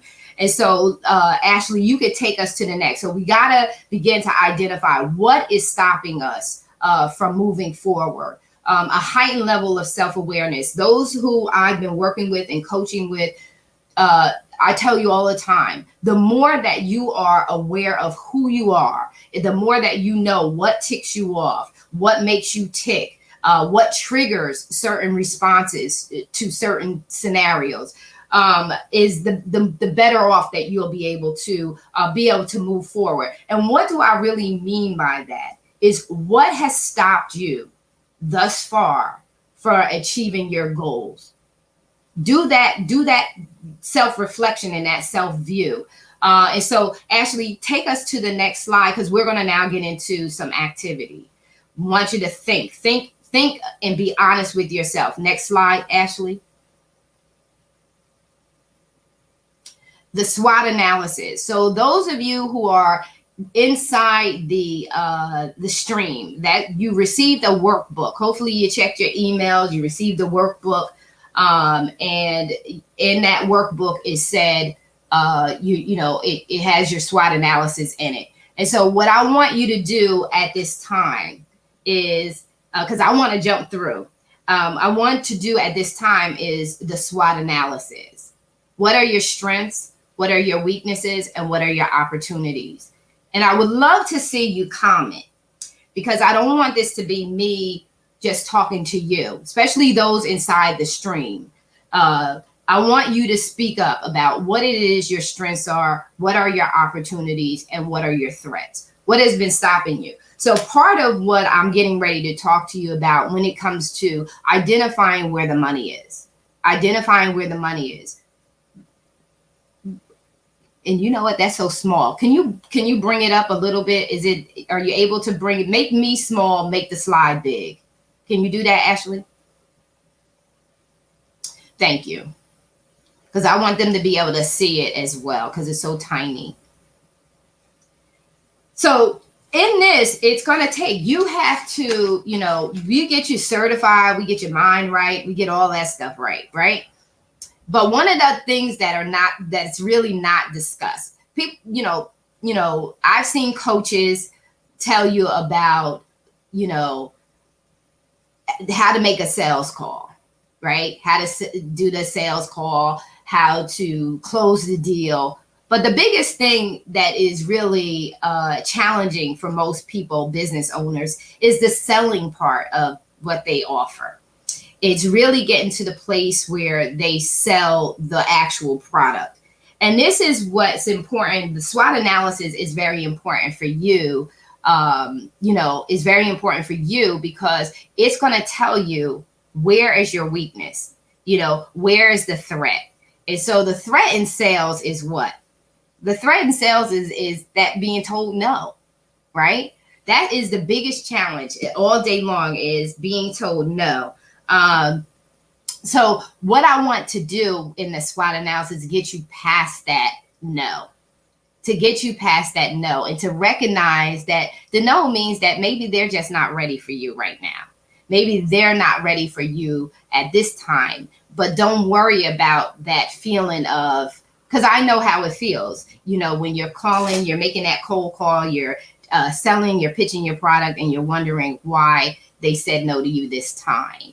And you sit back and it's a feeling of, where did I go wrong? Every sale is not going to lead you to an immediate close.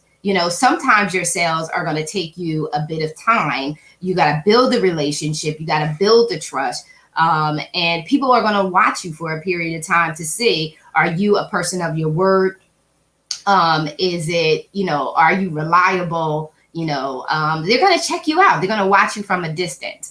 And so that's what the SWOT analysis is designed to do, is to help you to identify what are your strengths, what are your weaknesses, what are your opportunities, and what are your threats. And so getting back with the slide, get what you came for. There are 5 keys to setting and achieving your goals. Identify your what. Always keep this in mind when you're going through that whole self-doubt process. When you're doubting yourself and you're questioning yourself, identify your what. Be real with yourself. What do you really, really want? Commit to your why. What you want must mean the world to you. Develop your how. Life without a strategy is like aiming at a target in the dark, expecting to hit the bullseye. Implement your plan. This will take a bit of self-confidence you have, because challenges are coming, baby. Simplify, simply and consistently assess, adjust, and move forward. So basically, when you're going through this sales process, you got to remember what it is that you have identified as what you really want to accomplish. You got to commit to it. So even when you get that no, you still got to keep moving forward till you get to the yeses. Developing your how. How are you going to do that? Like Elaine said, you got to go through that whole meditation process. You got to go through that whole self-talk of how you're going to keep moving forward, even through those no's, and implementing your plan. Is putting your plan together and having it in place. And then you got to assess, you got to look back, you got to assess, adjust, and move forward. Ashley, the next slide. Let me see where we are here. Relax. Rome wasn't built in a day. A plan must be in place. Without one, you'll stay lost. Don't stress yourself out in the process. Do what you can with what you have. Again, that goes back to what I said with when you're building up a business. There are so many expenses that come along the way in the process. And like I said, in my circle, we recognize that. We recognize that certifications cost you money. Starting your business, legitimizing your business, that costs you money. Finding a coach, that costs you money. So we recognize that all of these things cost money, and that it can be overwhelming financially with starting your business. And that's what the beautiful thing about working with me is, that I am conscious of how much you're spending to do this. And so I'm working with my clients to make sure that they find ways that they're able to accomplish their goals on a day-to-day basis as they advance with their business, and doing it with a sense of financial consciousness. And so, start with what you have. The key is to get started and to start taking the consistent actions necessary to ensure you get what you came for. Avoid overthinking your ideas. It leads to being overwhelmed, and it will get you stuck. Keep your focus on your why. Everything will come together as you remain committed to seeing your goals become your reality. Next slide.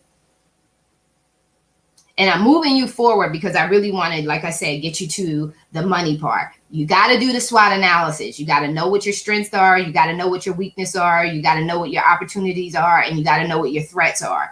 And the key about the SWOT analysis is, in some areas, you're not going to be able to strengthen your weak areas. But what you need to do is begin to surround yourself with individuals who are strong in the areas that you are weak in, and who have a different perspective than you. So if you're looking at, the SWOT analysis is strength, weaknesses, opportunities, and threats. OT, opportunities and threats. So also you need to surround yourself with people who think in a different way that you do, so that when you look at a situation as a threat, you can now have someone else in your circle, or you can begin to yourself consciously start turning the threats into opportunities for growth. And when you're surrounding yourself with people who think a little differently than you, they also can give you a different perspective, and where you see something as a threat, they can present it to you in a way that you can begin to start seeing it as an opportunity. So create the action plan. You need to make your goals SMART. And many of you may have already maybe familiar with the SMART action goals. But so many times like with the SWOT analysis and like with SMART goals, so many times we take these tools for granted. And these tools are designed to simplify processes, simplify analysis, and help you to break things down. Don't take these basic foundational tools and resources and put them to the side when they're really designed to help you to take things to the next level. Being SMART says you need to be specific. What is it that you want to achieve? And so right here, I have, I wrote so many notes this morning, such good stuff. Nothing getting in your way. So write these 3 things down, because when we're thinking about setting these SMART goals, we need to identify what's really valuable to us today. And when we go into the exercise a little later, I want to bring you back to the question number 1. So the first thing I want you to write down is, how much money can I make every year? And write this number down. And I really want you to write it down, because I know sometimes you're in the audience and you're just not writing it down. What is your real, nobody can see this because you home. That's the one thing that's beautiful about being virtual. You're home, you're in your own space. No one's going to see this number but you. So how much money do you want to make every year? Every year. How much money do you want to make every year? The sub question to question 1, and we'll call this 1A. If you keep at it, how much would you like to make over time as an annual income?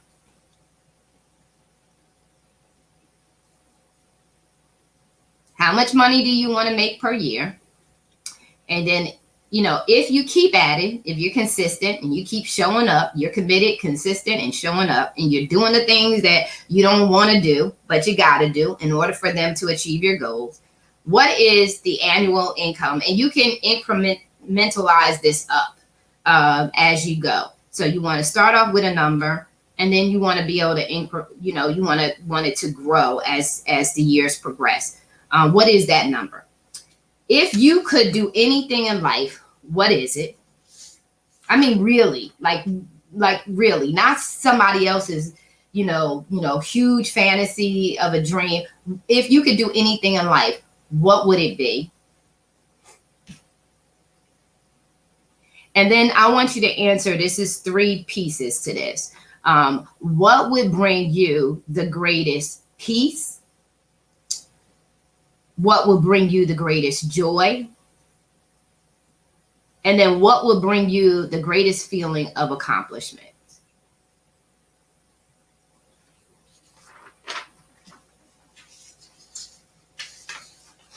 So I want you to take your time and kind of write that down, and I'll keep these next to me. So how much money you want to make in a year? If you keep at it, how much do you want to continue to make over time? And if you could do anything in life, what is it? And then third one is, what would bring you the greatest peace, joy, and feeling of accomplishment? And so now I want to talk to you about creating an action plan. Make your goals SMART: specific, measurable, achievable, realistic, and time managed. So basically being SMART, specific, is identifying, you got to get clarity on what it is that you want to accomplish. And so gaining clarity is, I always say to be, just like I said earlier, relax. Rome wasn't built in a day. So you're not always some people are already at the specific part of where they want to be. And then some people, you're evolving, you're doing discovery work, you're figuring it out. That's okay. That's where you are. Start from there, but just start doing the discovery work and start crossing off what it is that is not going to be your goal. And then identifying and streaming down to what it is that you really want to accomplish. Measurability is how you do it. How you do it to make sure that that it's going to succeed. And that we're going to tap into in a minute. Make sure that it's achievable. If you don't believe it, you won't achieve it. So you have to get your own buy-in. You got to drink your own Kool-Aid for what it is that you want to do, because that's going to be your driving force to making sure that it is realistic and achievable. And then it's time managed. You want to be able to give yourself a deadline on how you want to achieve this. That's why I asked you the first question: how much money do you want to make in a year? So we have to start with that plan. We have to start with that number so that we know that this is the goal. And by the end of the year, we want to make this amount of money. And so what your action plan is going to do is going to help you to create the necessary task every day that's going to end you with these results. And so work backwards, plan with the end in mind. That's why you got to set a number to what it is you want to make with your career, the money that you want to make in your business, or if it's a life venture, you're just investing somewhere. And so determine what needs to happen, the step-by-step, everyday things that you have to do in order for you to achieve your goal. It's like creating a treasure map. Treasure map is going to it's going to lead me to the treasure, right? And the treasure is that dollar, that number that you've identified. Decide what actions are required. What does it take? Like I said, getting certified in business. This is part of the process, getting certified in business, finding that balance and mindfulness, working with, like I said, Stephanie Broadwater, who is the queen of research and finding your idea clients and that pool of data that's required for you to get in touch with the people who need your services. So that's a part of your strategy, your step-by-step strategy. It's like I said, it's like, creating that treasure map.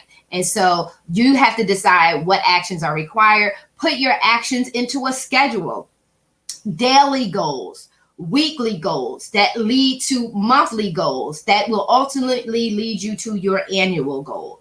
Follow through. Self-awareness, know what makes you ticks you off and what triggers you. That's going to cause you to fail on your daily, weekly, monthly, and annual goal. You gotta have a high level of self-awareness, because it's you that's going to be the one who's either propelling you to move forward or causing you to shrink back. And we want to be able to help identify through the SWOT analysis what's causing these triggers and how do you overcome those challenges. So heightened self-awareness is critical for your success overall.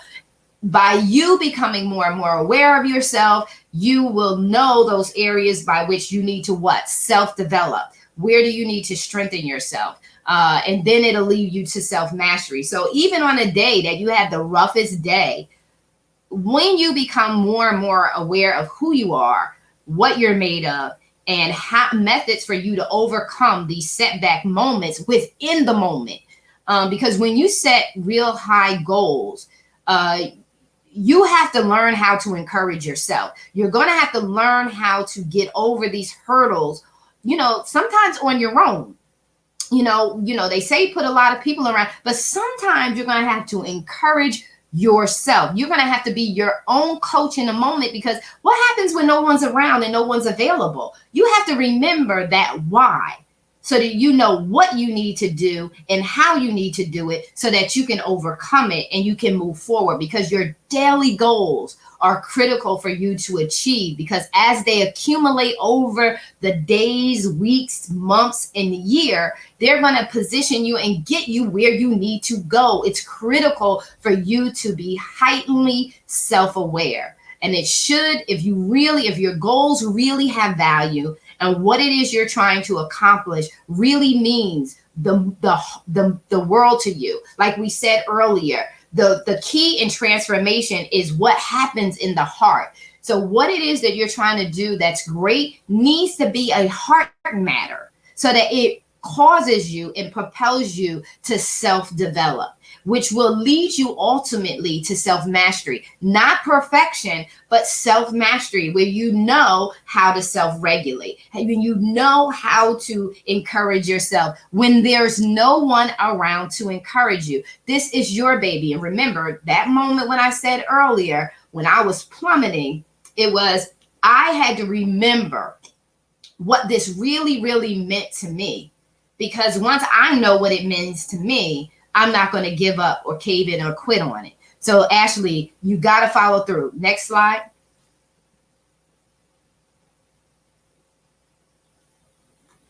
So in this, now we're going to move on to the good stuff. Get what you came for. You came here today to get what you came for. So what I wanted you to do with that number is I wanted you to write it down. And you can bring me back on center stage, Ashley, because there's no more slides for them. This is the work that you're going to have to do. And so what I want you to do right now is to write down that number, right? You're going to take and you're going to write down that number. And that number for me is, and I'm just giving you a number because I'm not going to give you my number. I'm going to give you a number. So that number for me is 500,000, right? So that's the annual goal that we're focusing on. Because if we're people in business, right? If we're people in business, then we want to, we want to take that business to the highest level it can possibly go, right?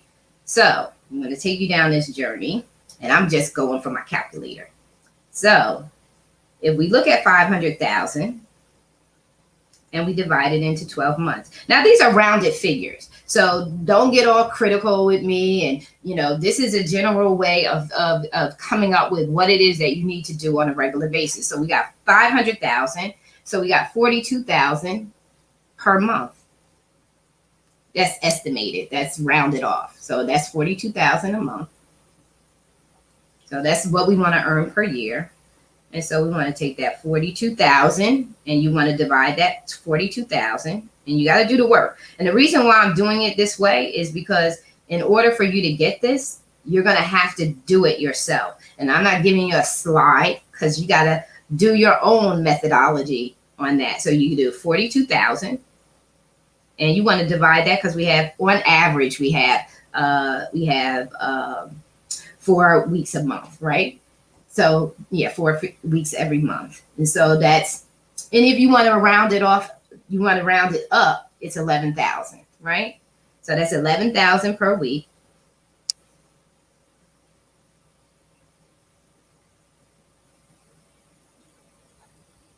And we want to divide that into how many days of the week do you want to, you can make money 7 days a week, depending on how your business is set up. But for most entrepreneurs, we kind of are working 7 days a week. But we're going to put down, we're not going to calculate the days that we're working. We're going to calculate the days that we're normally in the office. So let's do 5 days a week.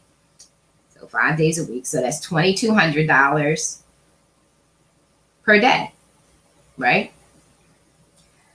So that's $2,200 per day. All right. $22 per day. Da, da, da, da, da, da, da. All right. So now what I want you to begin to think about is, what is it that you and your business, what is it that you sell? And how much of that do you sell on a given basis? So let me actually give you those numbers in the, it says 500,000. 12 months. So we got 42,000. And I probably don't need to do this, but I'm going to do it anyway. So 42,000, that's minutes. What is it? It's 11,000 per month. This is per week. Per week. So it's 2,200 per day. Yeah. So that's $500,000. So we're looking at that, but you could do it based on your own numbers, what you feel is realistic for you. But it's $2,200 per day. How do you break that in units of sales based on what it is that you're selling per day?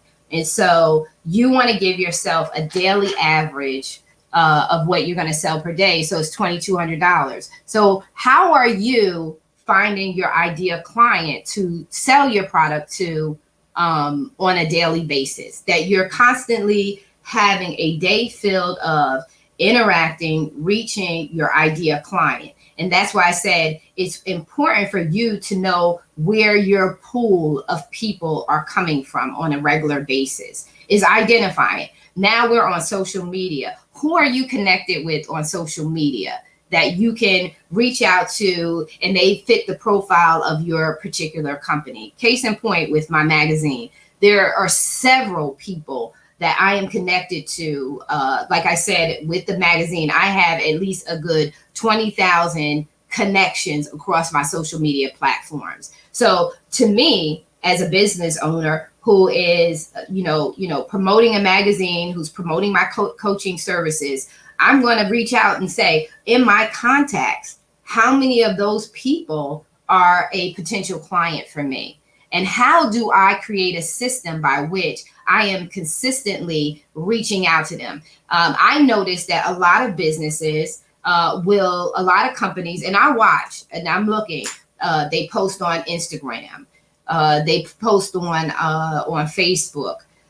That's great that you're posting away. But what direct sales are you making? Are you contacting these individuals directly to make the direct sale? And that's where you're falling short of, because we bought into this lie that business is just going to come to us. It's going to come to you. It doesn't happen that way. You have to go out and get that business. And again, that's why I said that SWOT analysis, that self-awareness, self-development, self-mastery is critical, because you're going to have to cross over a lane that you may not feel comfortable, and that's making direct contact. But when you know that what you're offering is valuable, then you put aside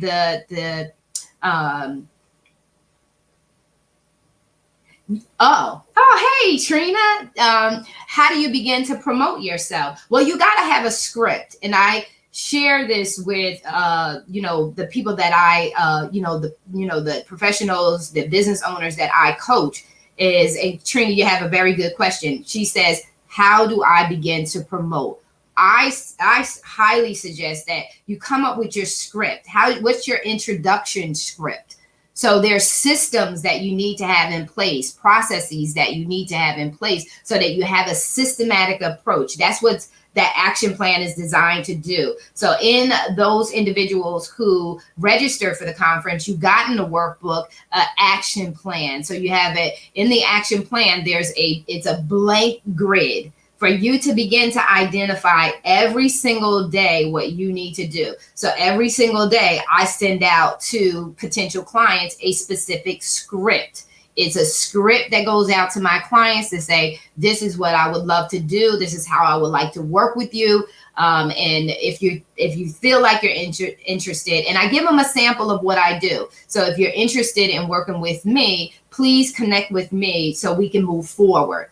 And I schedule my meetings with that individual. So I don't count it robbery to communicate directly with my people, my potential clients, my potential customers. Why? Because I want them to know I'm who I am. I want to build a relationship and build trust. And that's what you have to do. Everyone's not going to look at your website and buy from you. Sometimes that happens and it's a beautiful thing, but it's not always going to happen. I love to see, I know I'll use an example, and I had mentioned her earlier, paparazzi jewelry. Renee Sterling Washington, she gets on she's got her own system set in place where she's getting on. She's promoting her jewelry. And I know that Renee, I know her personally. She has always been a background person. She's always been, she's a giver. You talk about volunteering. Renee, I always say she's the mother of our class of 1986 with, playing for high school. She's always been that one who hovers over us and makes sure that we're doing what we need to do to keep our class together, etc. Now she's got a system where she didn't want to come on and do video, but she didn't count it robbery. She started coming on doing video, and she's consistent with it, and she's committed to it, and she's showing up for her business. And that's what we have to do. You have to come up with your game plan, and then you have to work that game plan consistently, and you got to show up consistently so that your potential customers will know where you are and how they can depend on it. I know Renee is going to show up, and she's going to be selling the jewelry, and she's going to be doing it at such and such time, and she has her giveaway, she's got her promos in place, and she's just moving forward with it.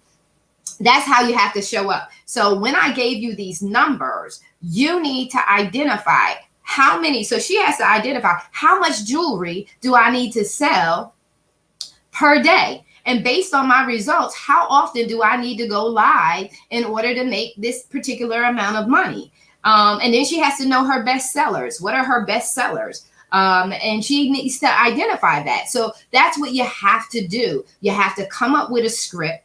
You have to come up with a systematic approach for how you're going to show up for yourself and your business every single day. And you have to set goals. Your financial goal every day is $2,200 if you want to make $500,000, right? So it's $2,200. So you set that goal as a daily goal. I hate to do this, but I'm going to do this, and I always do it.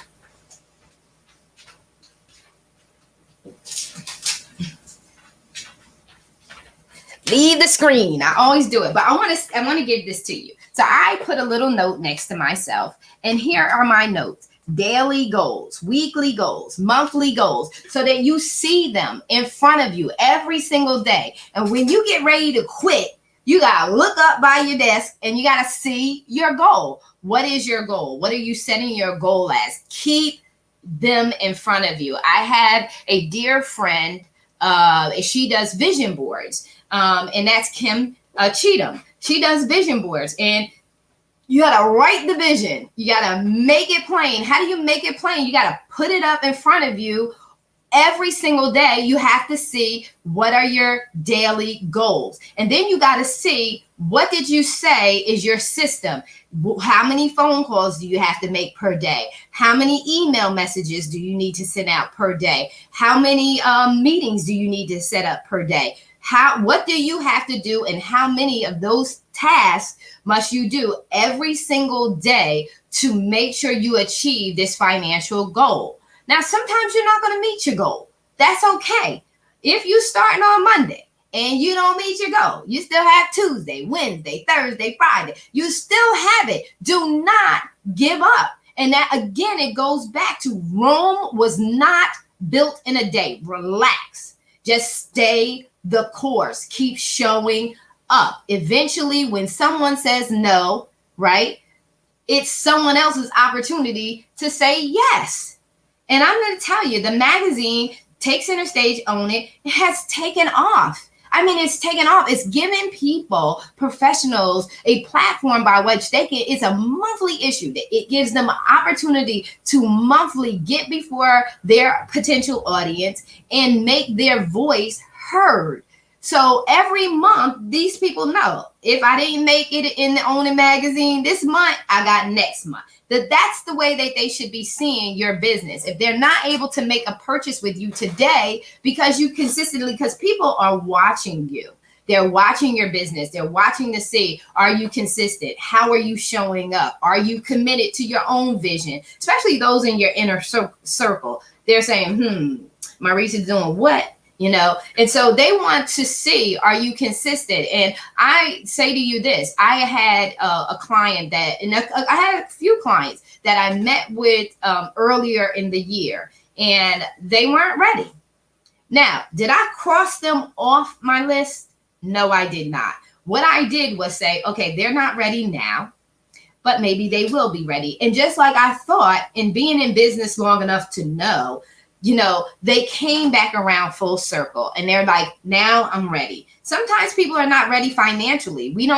Today's financial state, we have no idea what people are going through every single day. We have no idea what they're going through financially. So don't take their no personally. Like they feel like, oh, they're not going to work with me. I can't believe it. Don't do that to yourself, because when you do, it's, again, you're clanking, you're limiting down your opportunities. And when you think it becomes so for you. So you always have to say to yourself, oh, okay, well, that's fine. It's okay. They're not ready today. They'll purchase tomorrow. And I can tell you for one thing is for sure is that when you are consistently showing up, you may start small, but if you stay at it, if you stay the course, it's going to turn around for you. It's going to turn around for you. So set daily, and I want you to put numbers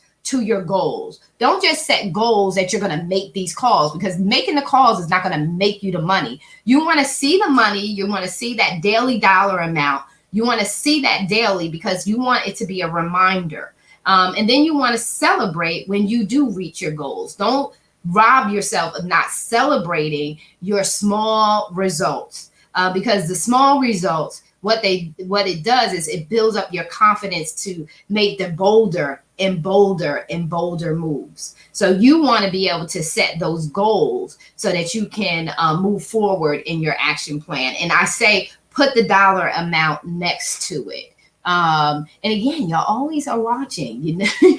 So does anybody have any questions? Because we are now at 11:30. I want to bring the panel back on with me. So you want to set these daily goals, and you want to make sure that you are setting them so that you can achieve them. When they're set in front of you, you're able to it's a reminder, it's an accountability to yourself that I set these goals, and the only way I'm going to reach the big goal is by doing these small little steps, because I'm telling you, they add up.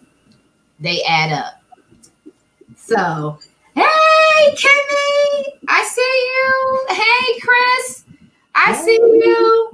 Yes. And so, yes, I'm so excited to have you guys with us. Kimmy, I wanted to have you say anything. Do you have any comments? I know you're a wealth of engagement. Well, first of all, I'm just so excited to be here. I purposely put myself off of camera because I have been a note-taking, researching fool this whole time. Oh, like every time you or your speaker say something, I'm on Google looking it up. I'm writing stuff down. I mean, this has just been a wealth of information. I'm so excited to be here. So let me just share really quickly, if I could just give a 90-second story. So Marisa and I met in Princeton, and we were both in different roles at the time. And speaking to Marisa, talking about doing the daily work, she reached out to me on LinkedIn, and she sent me this phenomenal message. She said, I see the work that you're doing. I want to talk to you about my magazine. Can we jump on Zoom? And I'm looking at her, and she's looking at me, and I'm thinking, why does this woman look so familiar? So we jumped on Zoom, which was supposed to be a 15-minute conversation, and we were on the phone for 2 hours, right? Yes. 2 hours. And she wanted me to participate in the magazine, but when she got done, I felt like I had went to church. And I said, listen, I need you to coach me because I'm in the process of launching my own consulting and coaching business. I've been in nonprofit for a long time. I'm a nonprofit founder. I am a big mental health and wellness advocate. I'm certified as a health and wellness coach. And all of this I brought to my nonprofit community to give back. So it's been all volunteer. I haven't been paid for anything that I've done for the last 12 years as a mental health advocate. And I decided that I wanted to start building my dream business as a motivational speaker, as an expert coach, as a facilitator, because I love teaching around mental health and wellness. And I was so impressed with what Marisa, shared with me. I mean, I was so inspired. She said, listen, you have an empire. You actually have an empire.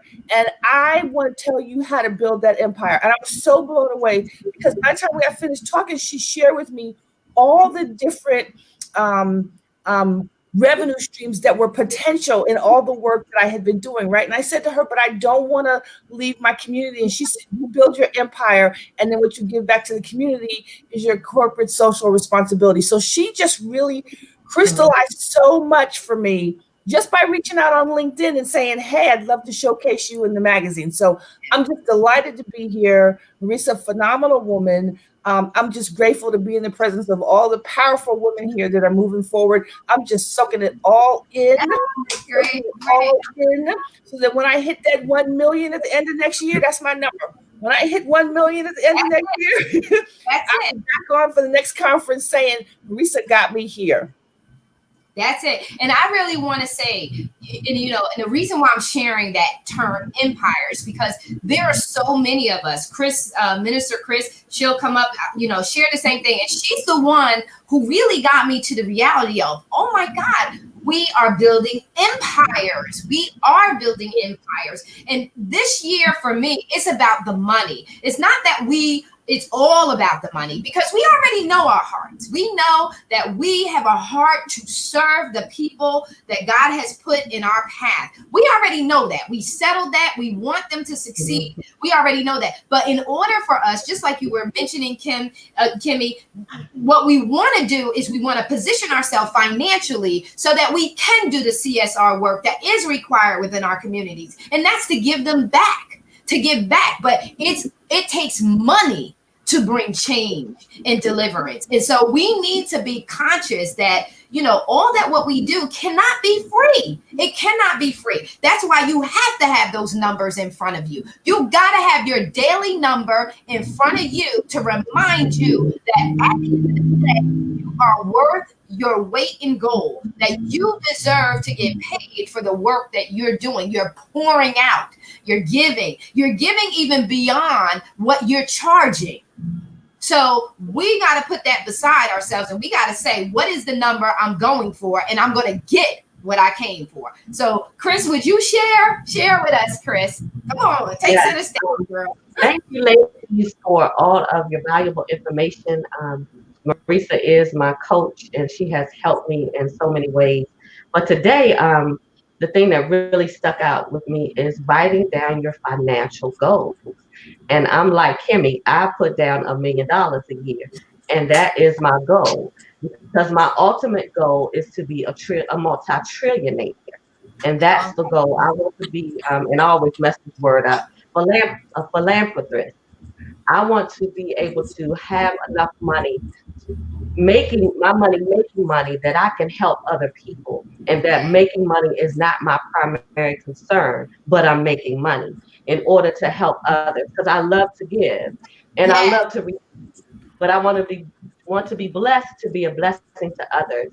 And I wanted to say to Robin, one of the questions that I have for her, because we talked before as well about being credentialed and starting a new venture, a new partnership with my sisters in business. We started a network called Value Voice Victory Network, which is VVN, and we're just getting started.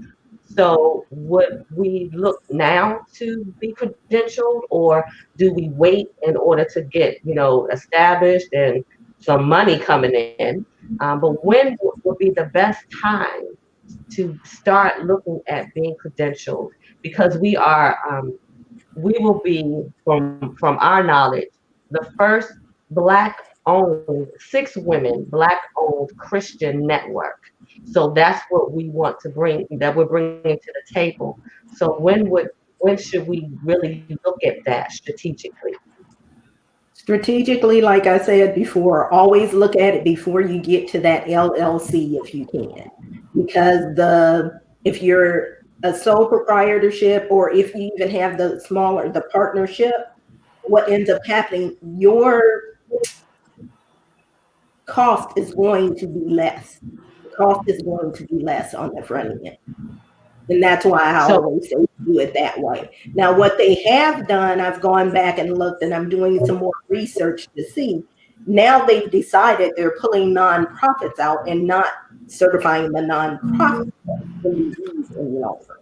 So I got to see, I'm researching to see if any other, what other certification bodies are out there, or agencies that would certify nonprofits, and what would that certification look like? So I am looking at that, but for profit MBEs, I tell everybody, do it at your startup. Do it at the startup, because that's the easiest time to do it. Follow-up question. Because we are a partnership, can we still operate as a sole proprietorship? How would that work? If you're working with me, we can work through that. That'll be fine, because I know we talked about that, and you had six other ladies. You said you had a group of people that were with you, so that won't be an issue for us. That's we work together. There you go. We're working out. Absolutely. Oh yeah, no problem at all. Yes, awesome. So Kim, come on, talk to us. Me? You want me to talk? Kim Cheatham. I said, good morning, everybody. I tell you, I was so blessed by everyone that spoke. And again, to reiterate what Marisa said, the meditation this morning did something for me. I tell you, I didn't even need coffee after that one. So thank you so much. I needed that this morning just to release a lot of things. I would just encourage every woman that we have like 60 plus days, 65 days left in the year. Let's not be discouraged. Let's be encouraged and do what we have to do. Put that vision back in front of you, get it done, own it, know that you can do it and be successful. As a person that is in the midst of a pandemic, I guess, I had to shake myself and really get back on track too. I talked to Marissa this week about that same thing. I still have children in the home, so you're trying to keep everybody's motivation and attitudes in check and keep going. But I guess I would ask that in some of the classes and being certified, and now with the pandemic going on, is there a lot of changes where things are online, or is it still, because I know like the classes usually were held, and as you completed them, you went through the certifications. Are you aware of anything going on with that? Most of the stuff is virtual right now. A lot of stuff is still virtual right now because they don't want to put people at risk. Okay. So it's going to vary based on the certifying body, but most of the recommendations is to do it virtual. And since you can actually do the certification application online now, they've been holding, even the hosting events and stuff have actually been virtual as well. Okay. Thank you for that. You're welcome. So ladies, I want to put you kind of on the line since you guys were so wonderful in showing up for me. I want you to start with Chris. Chris, share a little bit of how people can get in contact with you in about a minute on what you do and the different things, how you're building your empire. Just share with them exactly how they can connect with you and some of your services. Yes. One of the things that I do, and you saw Marissa's logos, I created those logos for her through my business, Purpose for Christ Video Development. I also do create eye-catching videos for your business, for your books, for your events. I do flyers, all of those things. And you can visit my site at purpose4christ.com. And I do a lot of other things through that business. I also have a ministry business called Anointed Women in Christ, LLC. And we have a show called AWIC TV. And we also now have partnered together for the network that I told you all about. So if you all have shows, segments, anything that you want to do that will stream, that you can upload and stream to Roku and Fire Stick and Apple TV, you want to get in touch with me at VBN. That's V as in Victor, B as in boy, N as in Nancy, at vbnstudios.com. And that's an email address. You can email us. It's super, super affordable. I'll give you the for an hour, it will be $150 for you to upload 4 of your shows or the content that you want to share for $150 a month. So you want to get in now on the ground floor because that price will not last long. But we're making it super affordable, especially because we are in this pandemic. People have had ideas and things and visions that God has given them, but because it was not affordable, they felt like they couldn't do it. Well, we are your answer. I also have a jewelry line that me and my oldest daughter just launched, and I'm wearing the pieces now, and it's called Porcelain Jewels and Accessories. You can go to our website at porcelain-jewels.com, and the jewelry ranges from $5 and up. So depending on your style, your income, we have something for you. But the pieces are beautiful. The website is beautiful. I created the website. That's one of the things that I do through Purpose for Christ Video Development. So I have a lot of other businesses as well. I'm also an Avon representative. You can go to my store at youravon.com/Chris Sales Avon. So those are some of the things that I do. And in this pandemic, God has really blessed me to help my adult children, young adult children, to birth businesses because they all had jobs. So I'm now teaching them how to be entrepreneurs so they won't ever get caught in this place again, where they're trying to figure out how they're going to gain income. So we have made the shift in this pandemic. I encourage you to take what the ladies have shared and start to use this valuable information. And it is on YouTube, so you can go back and look at it and take more notes. And also the things that you may have missed because you were taking notes, you know how we do that. You can go back and look at it so you can get that information that you need. And I want to say thank you again to all of the ladies for this valuable information. It is, I got what I came for. I'll say that. Awesome. Awesome. Very good. Very good. Very good. Chris, share your website for the jewelry again. The porcelain jewels. Porcelain-jewels.com. And if you need a website, I'm your girl. Yes, yes, and beautiful website. So check it out because her website is gorgeous, gorgeous. Kimmy, Carlos, I want you to come on and share what you have coming up. You have an event coming up, and I want you to share that. So Ashley, there you go. Yes, very excited about that. So as I shared, I am a mental health and wellness advocate as well as a wellness and empowerment coach. And so I have two big events coming up. A large part of my work is an intersection between mental health and social justice. And so I talk a lot bit about trauma, especially trauma in the Black community, how that affects us generationally. So the first one I want to share on October 28th, I'm going to be giving a New Jersey statewide presentation on COVID-19, youth of color, and suicide risk indicators, which talks about how we often overlook potential suicide in our youth, especially our Black and brown youth, and because those trauma response behaviors are often criminalized rather than being looked at as a health issue. And so that's coming up. I'll make sure that I share that with Marisa and she can share that out. And then I'm excited. I'm launching my first public wellness training. I've been doing wellness training, mental health and wellness trainings for years, but usually it's client-based. This is my first public training. It's entitled Your Greatest Power Within, and it's a training on wellness, resilience, and self-care. That's a 3-part training, three nights in a row, Thursday, Friday, Saturday, November 19th, 20th, and 21st.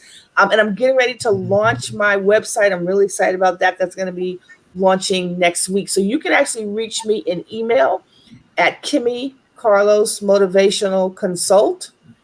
The name of my business, I am a sole proprietor, so I will definitely be looking into the MBA and the WBA, or MBE and WBE. But my name of my consulting business is Kimmy Carlos Motivational Consulting, and my email is Kimmy Carlos Motivational Consult. So you can definitely reach out to me there. And then, of course, I'll be sharing information when the website launches. Awesome. And so, I want you and Elaine to connect. You guys are Yes, I already stalked Elaine on Facebook, and we will be connecting. Yes. There we go.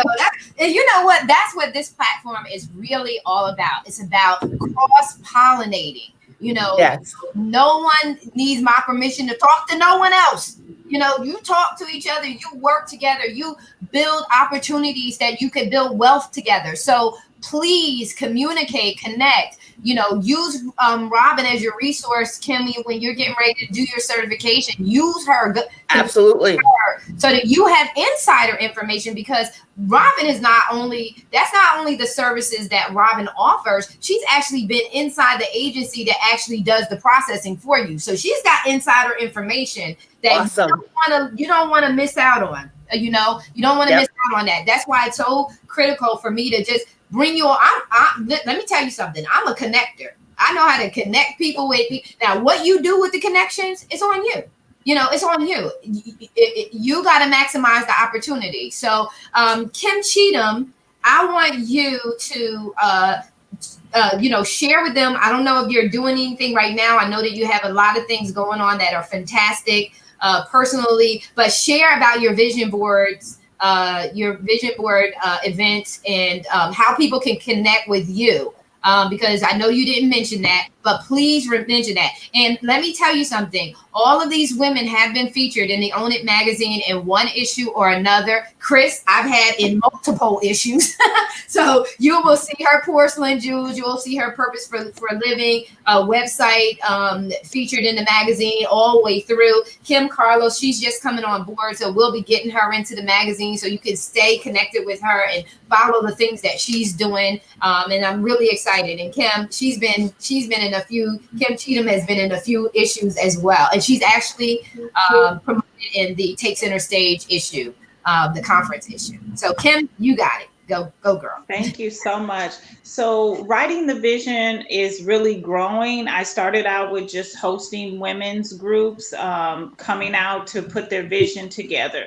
We started with these big boards and it was good, but a lot of the feedback I got was I hung it on the back of a door. I put it in the closet. I didn't have somewhere to hang it. So then I created, over the last 3 years, I have a booklet.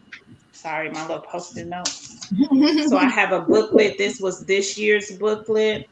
And so we give them a booklet, and the center of the booklet is their vision board. But then we go a little deeper where they actually write it.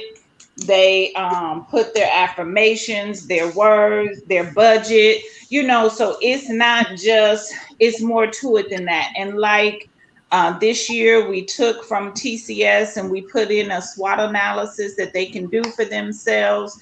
And so it was a real big workshop. And so that's what we do. And so now God is kind of pushing me to do it for children, for men, for couples. I've had the benefit to speaking to some of the high schools here, helping the seniors and juniors begin to plan out their vision board. So I've been with MPS, which is our public school system. I've worked with several organizations that are working with youth. So it's just a really grown. My website is Write the Vision. But we are kind of just about to relaunch that. But you can reach me at kmcheatham@wi.rr.com. And so we do give bulk discounts if you're looking to host groups with women, your families. Our vision board for my family, Marissa can attest, has been in my home. I usually take my circuit cutter and we put it on in our kitchen every year. So everybody sees our vision that comes in our home. It creates, because we want the children and anybody who knows and comes in to know what we're working on and what we stand for. So it's just really grown, and I am very blessed to be the CEO of Write the Vision, and looking forward to all the new product that we will be releasing in the next 30 days. Yeah. And if you need help with that website, to call Chris. Yes, I put her name and starred. I got a star by you, Chris, right here, baby girl. See, that's what I'm talking about.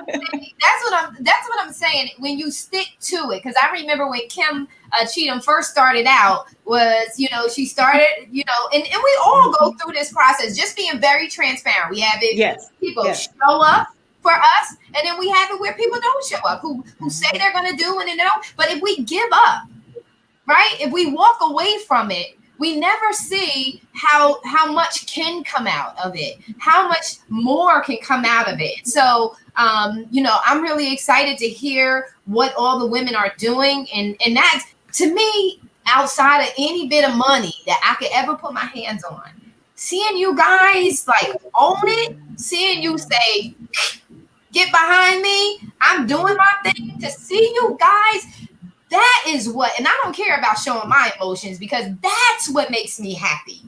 At the end of the day, that is my joy, to see you shine. I get a kick out of that. Some of my sisters looking gorgeous, right? You know what I mean? And I don't have a problem with, stepping to the side and letting my sisters shine, because that's when you're truly free. When you're truly free, you can let somebody else take center stage and own it, and you don't feel any slight to it. You don't feel any slight. That's when you know that you own it. Now, Trina, Elaine, I'm not sure if you could do it. Ashley, can you bring up Trina's comment? Do you have that comment? Because Trina made a comment, and Trina is always singing Elaine's praises, because we have done Elaine's. Yeah, she says, "Oh, I miss Elaine and all her meditation sessions. You guys were truly blessed because we've gone on Elaine's retreat." And I can't wait for things to open back up so that we can have those retreats again. And the beautiful thing about what I love about her is her Japanese heritage, that balance in principles, right? To bring that yourself centered.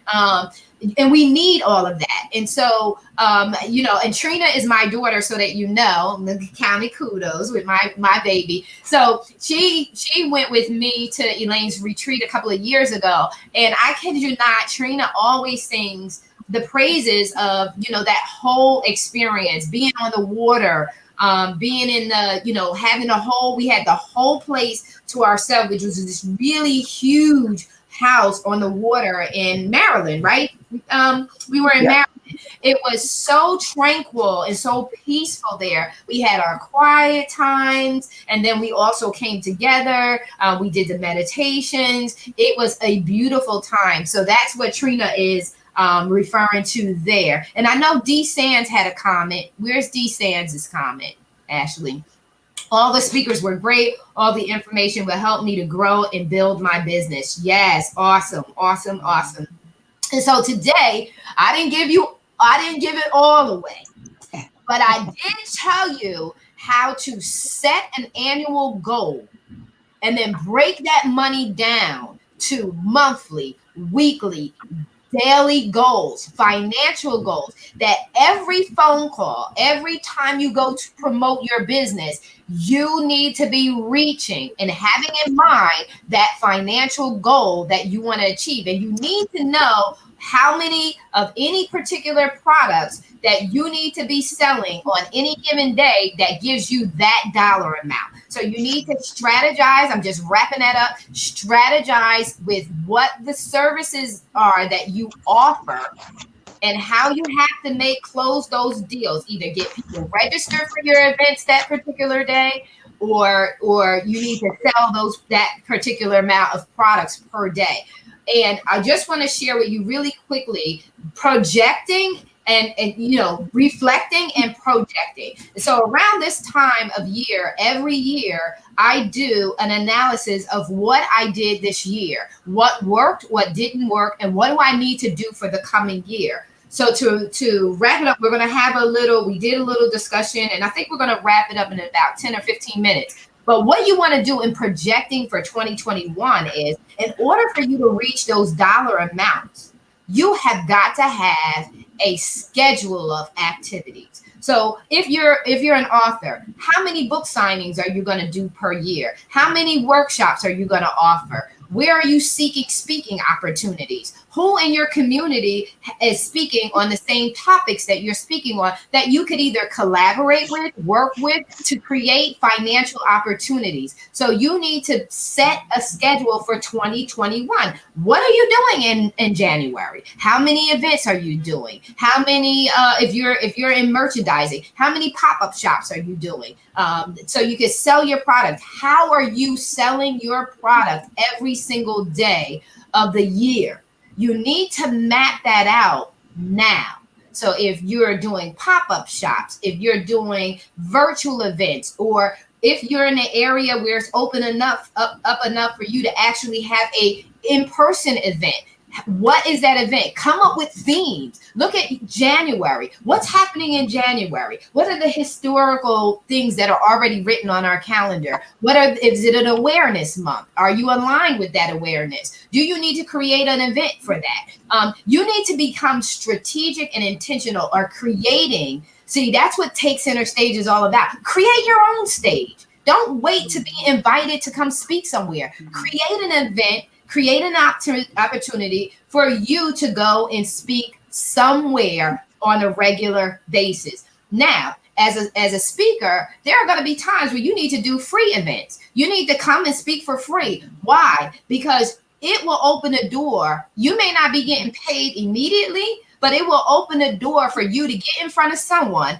that you will otherwise not have access to. So don't discount the volunteering. Don't discount doing the event for free. Don't discount that, because your paid event may be in direct connection with you being at the right place at the right time, saying the right thing, providing the right offer. So you need to start scheduling out, and that's how you meet that number every single day. Is you got to have some kind of activity, some kind of offer, some kind of product that you're promoting. You have to have something out there every single day of the month of the year. And that's how you are able to now generate that income. And if you want to work with me, just call me. You want to work with me, just call me. So I want to have this opportunity to, just have my speakers, if they want to have anything in closing, to close us out. We're really excited. I'm glad that we could give you back your day. It's tough being virtual because you're not in the place where you can hug people and love on people and have that conversation you would go over to the side and have. And so we don't want to just keep you online just to keep you online. We want to actually give you back your time because we know that you are busy, and we pray that we've given you enough substance in this conference that you can walk away with it, and then you can go run and do like I did in my video. I said most people look at me and they're like, she's such a straight shooter, they don't know how to take it. But I know what they do.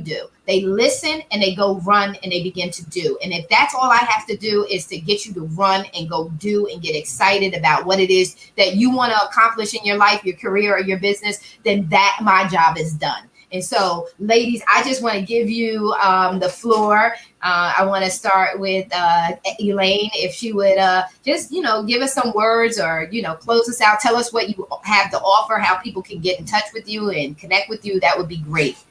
Oh, thank you, Marisa. This has been just a wonderful time. I'm actually not in Maryland today. I'm in California.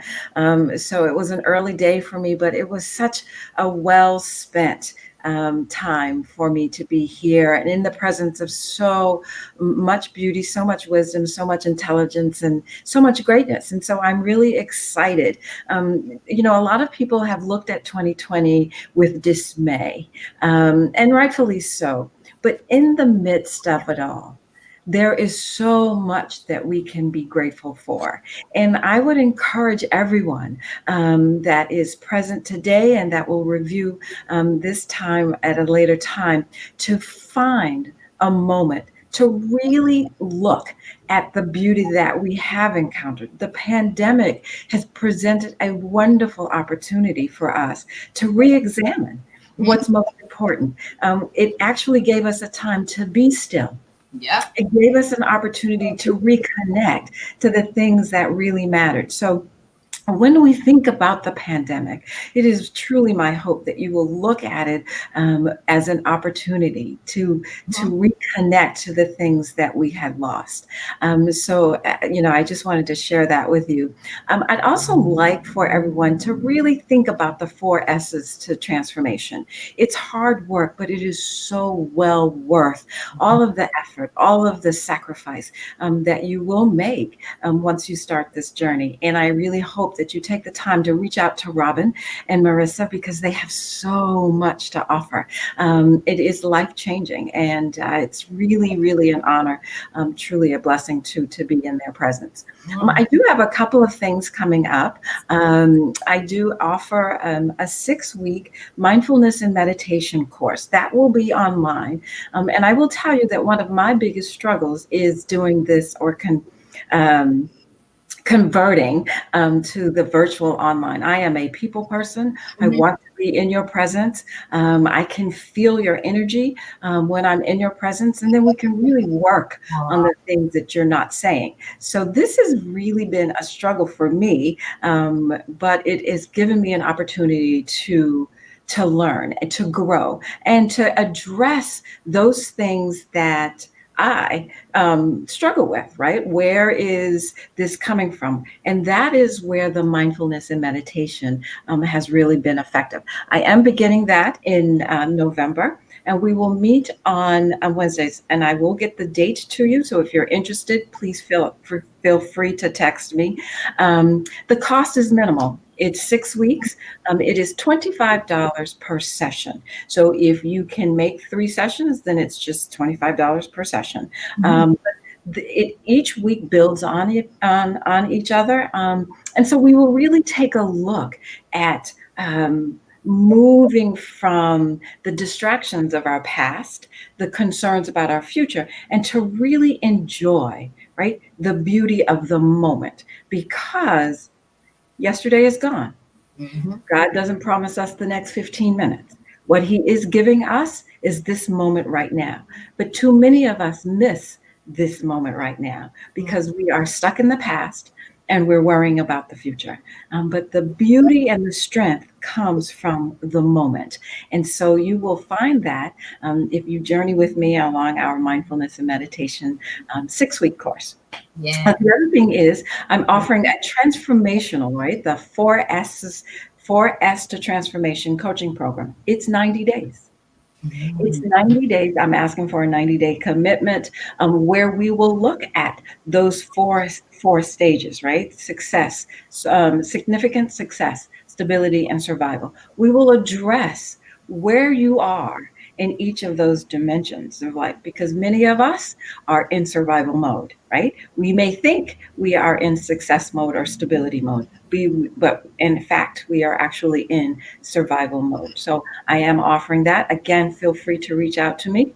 My cell number is 410-656-4950, and you can reach me at Kibou, KIBOU Consulting, LLC, @gmail.com. Thanks, people. Thank you for this opportunity. I'm truly humbled. Thank you. Okay, awesome.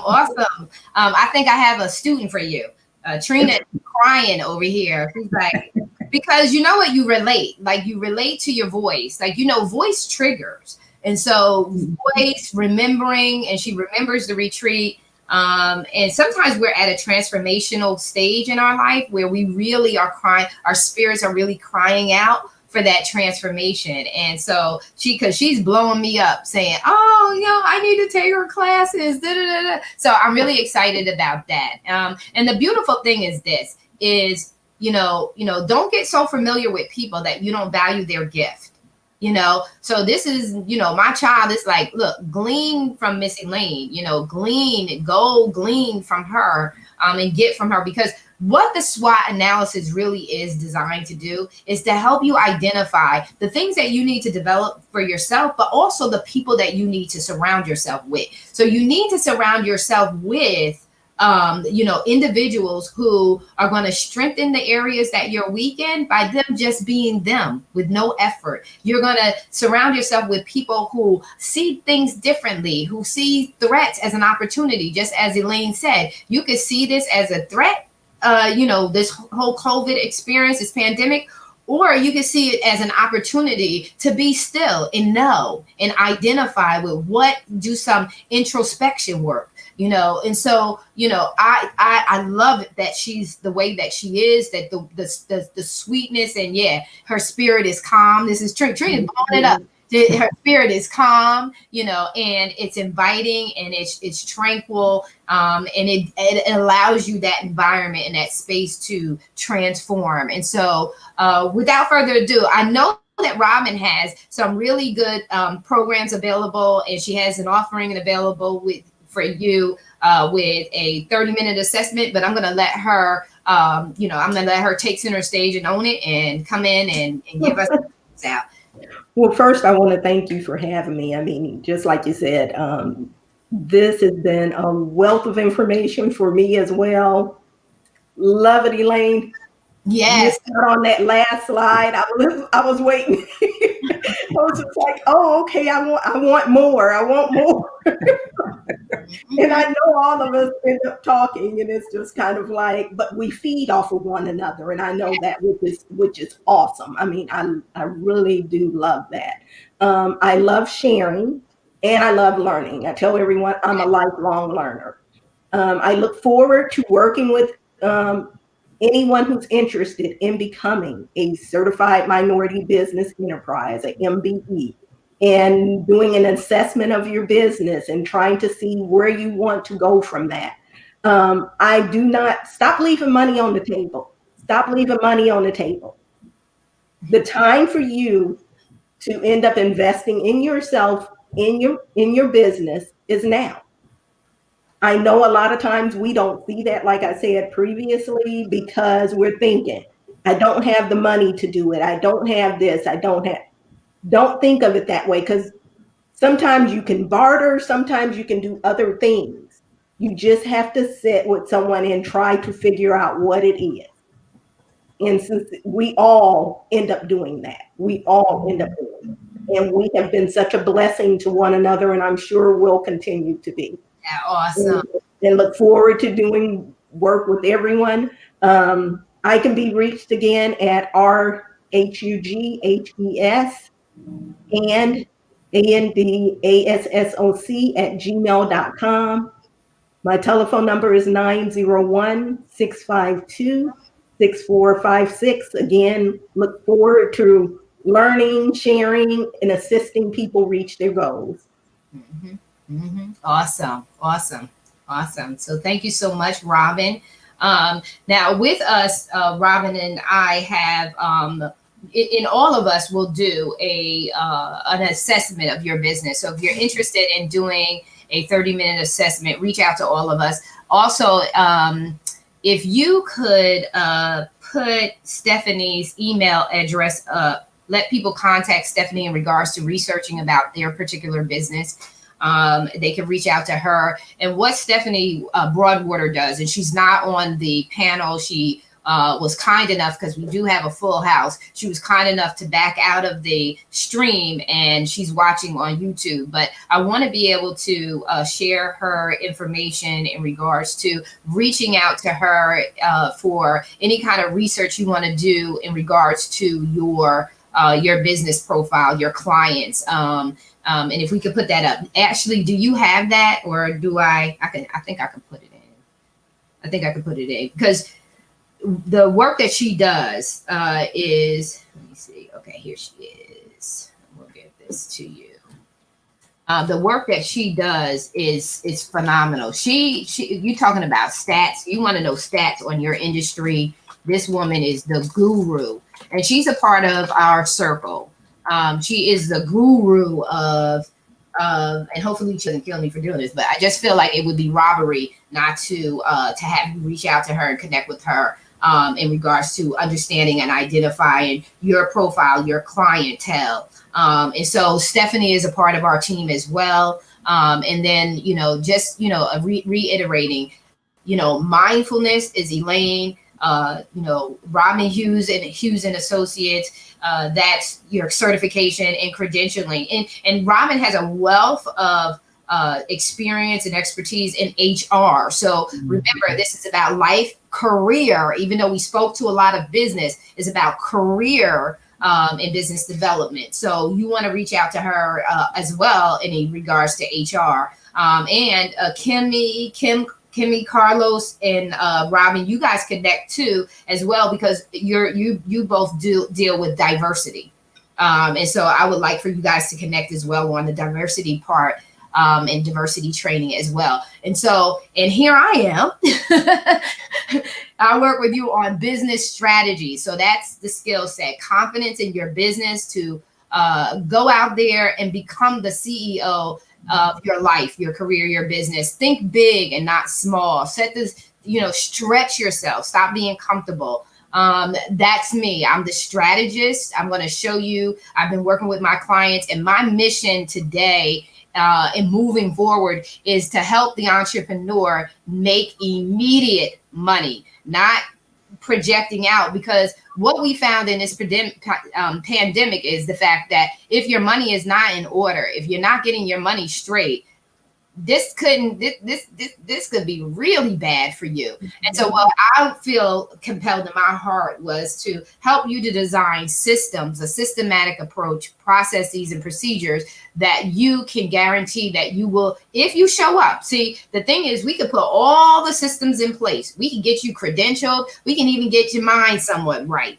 But if you don't have the courage and the determination and that defiant faith in yourself to say, I got to show up every day and do the work.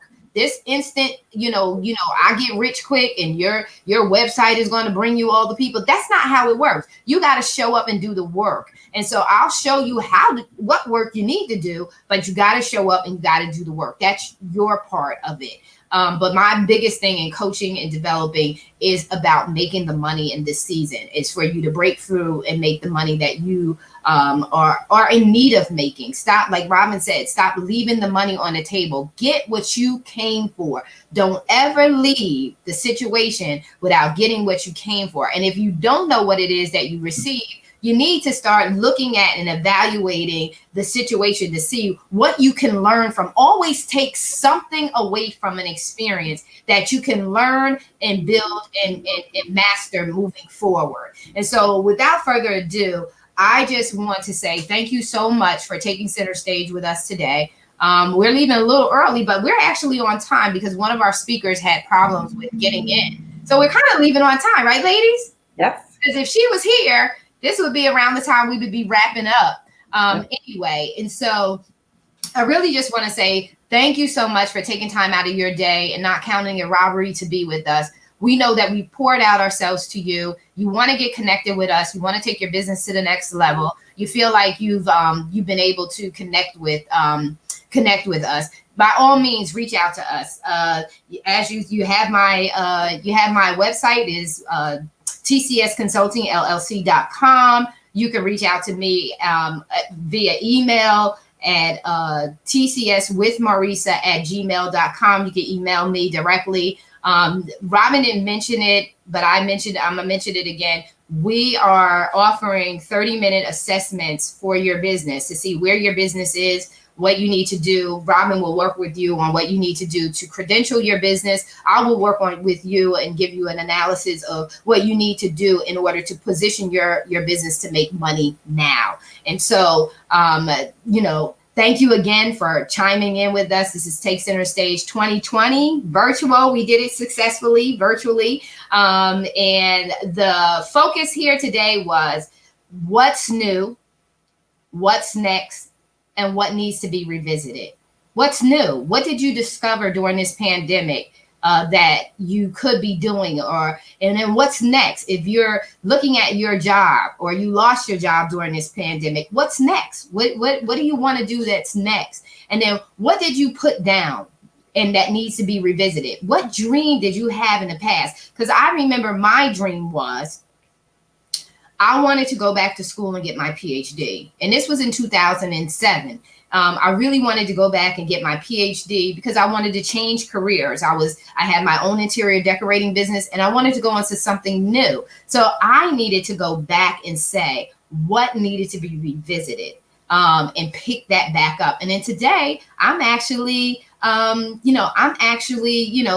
it out. I'm walking in what I decided to revisit, and that was to get my PhD. And so I'm just saying to you, what's new, what's next, what needs to be revisited, and get what you came for. Whatever it is in this life you went out and set out to pursue. As long as you have breath, it's never too late. So go for it, get what you came for, and my God, have an amazing finish of the year. And take care and be blessed. And so, Ashley, I don't know how we close out.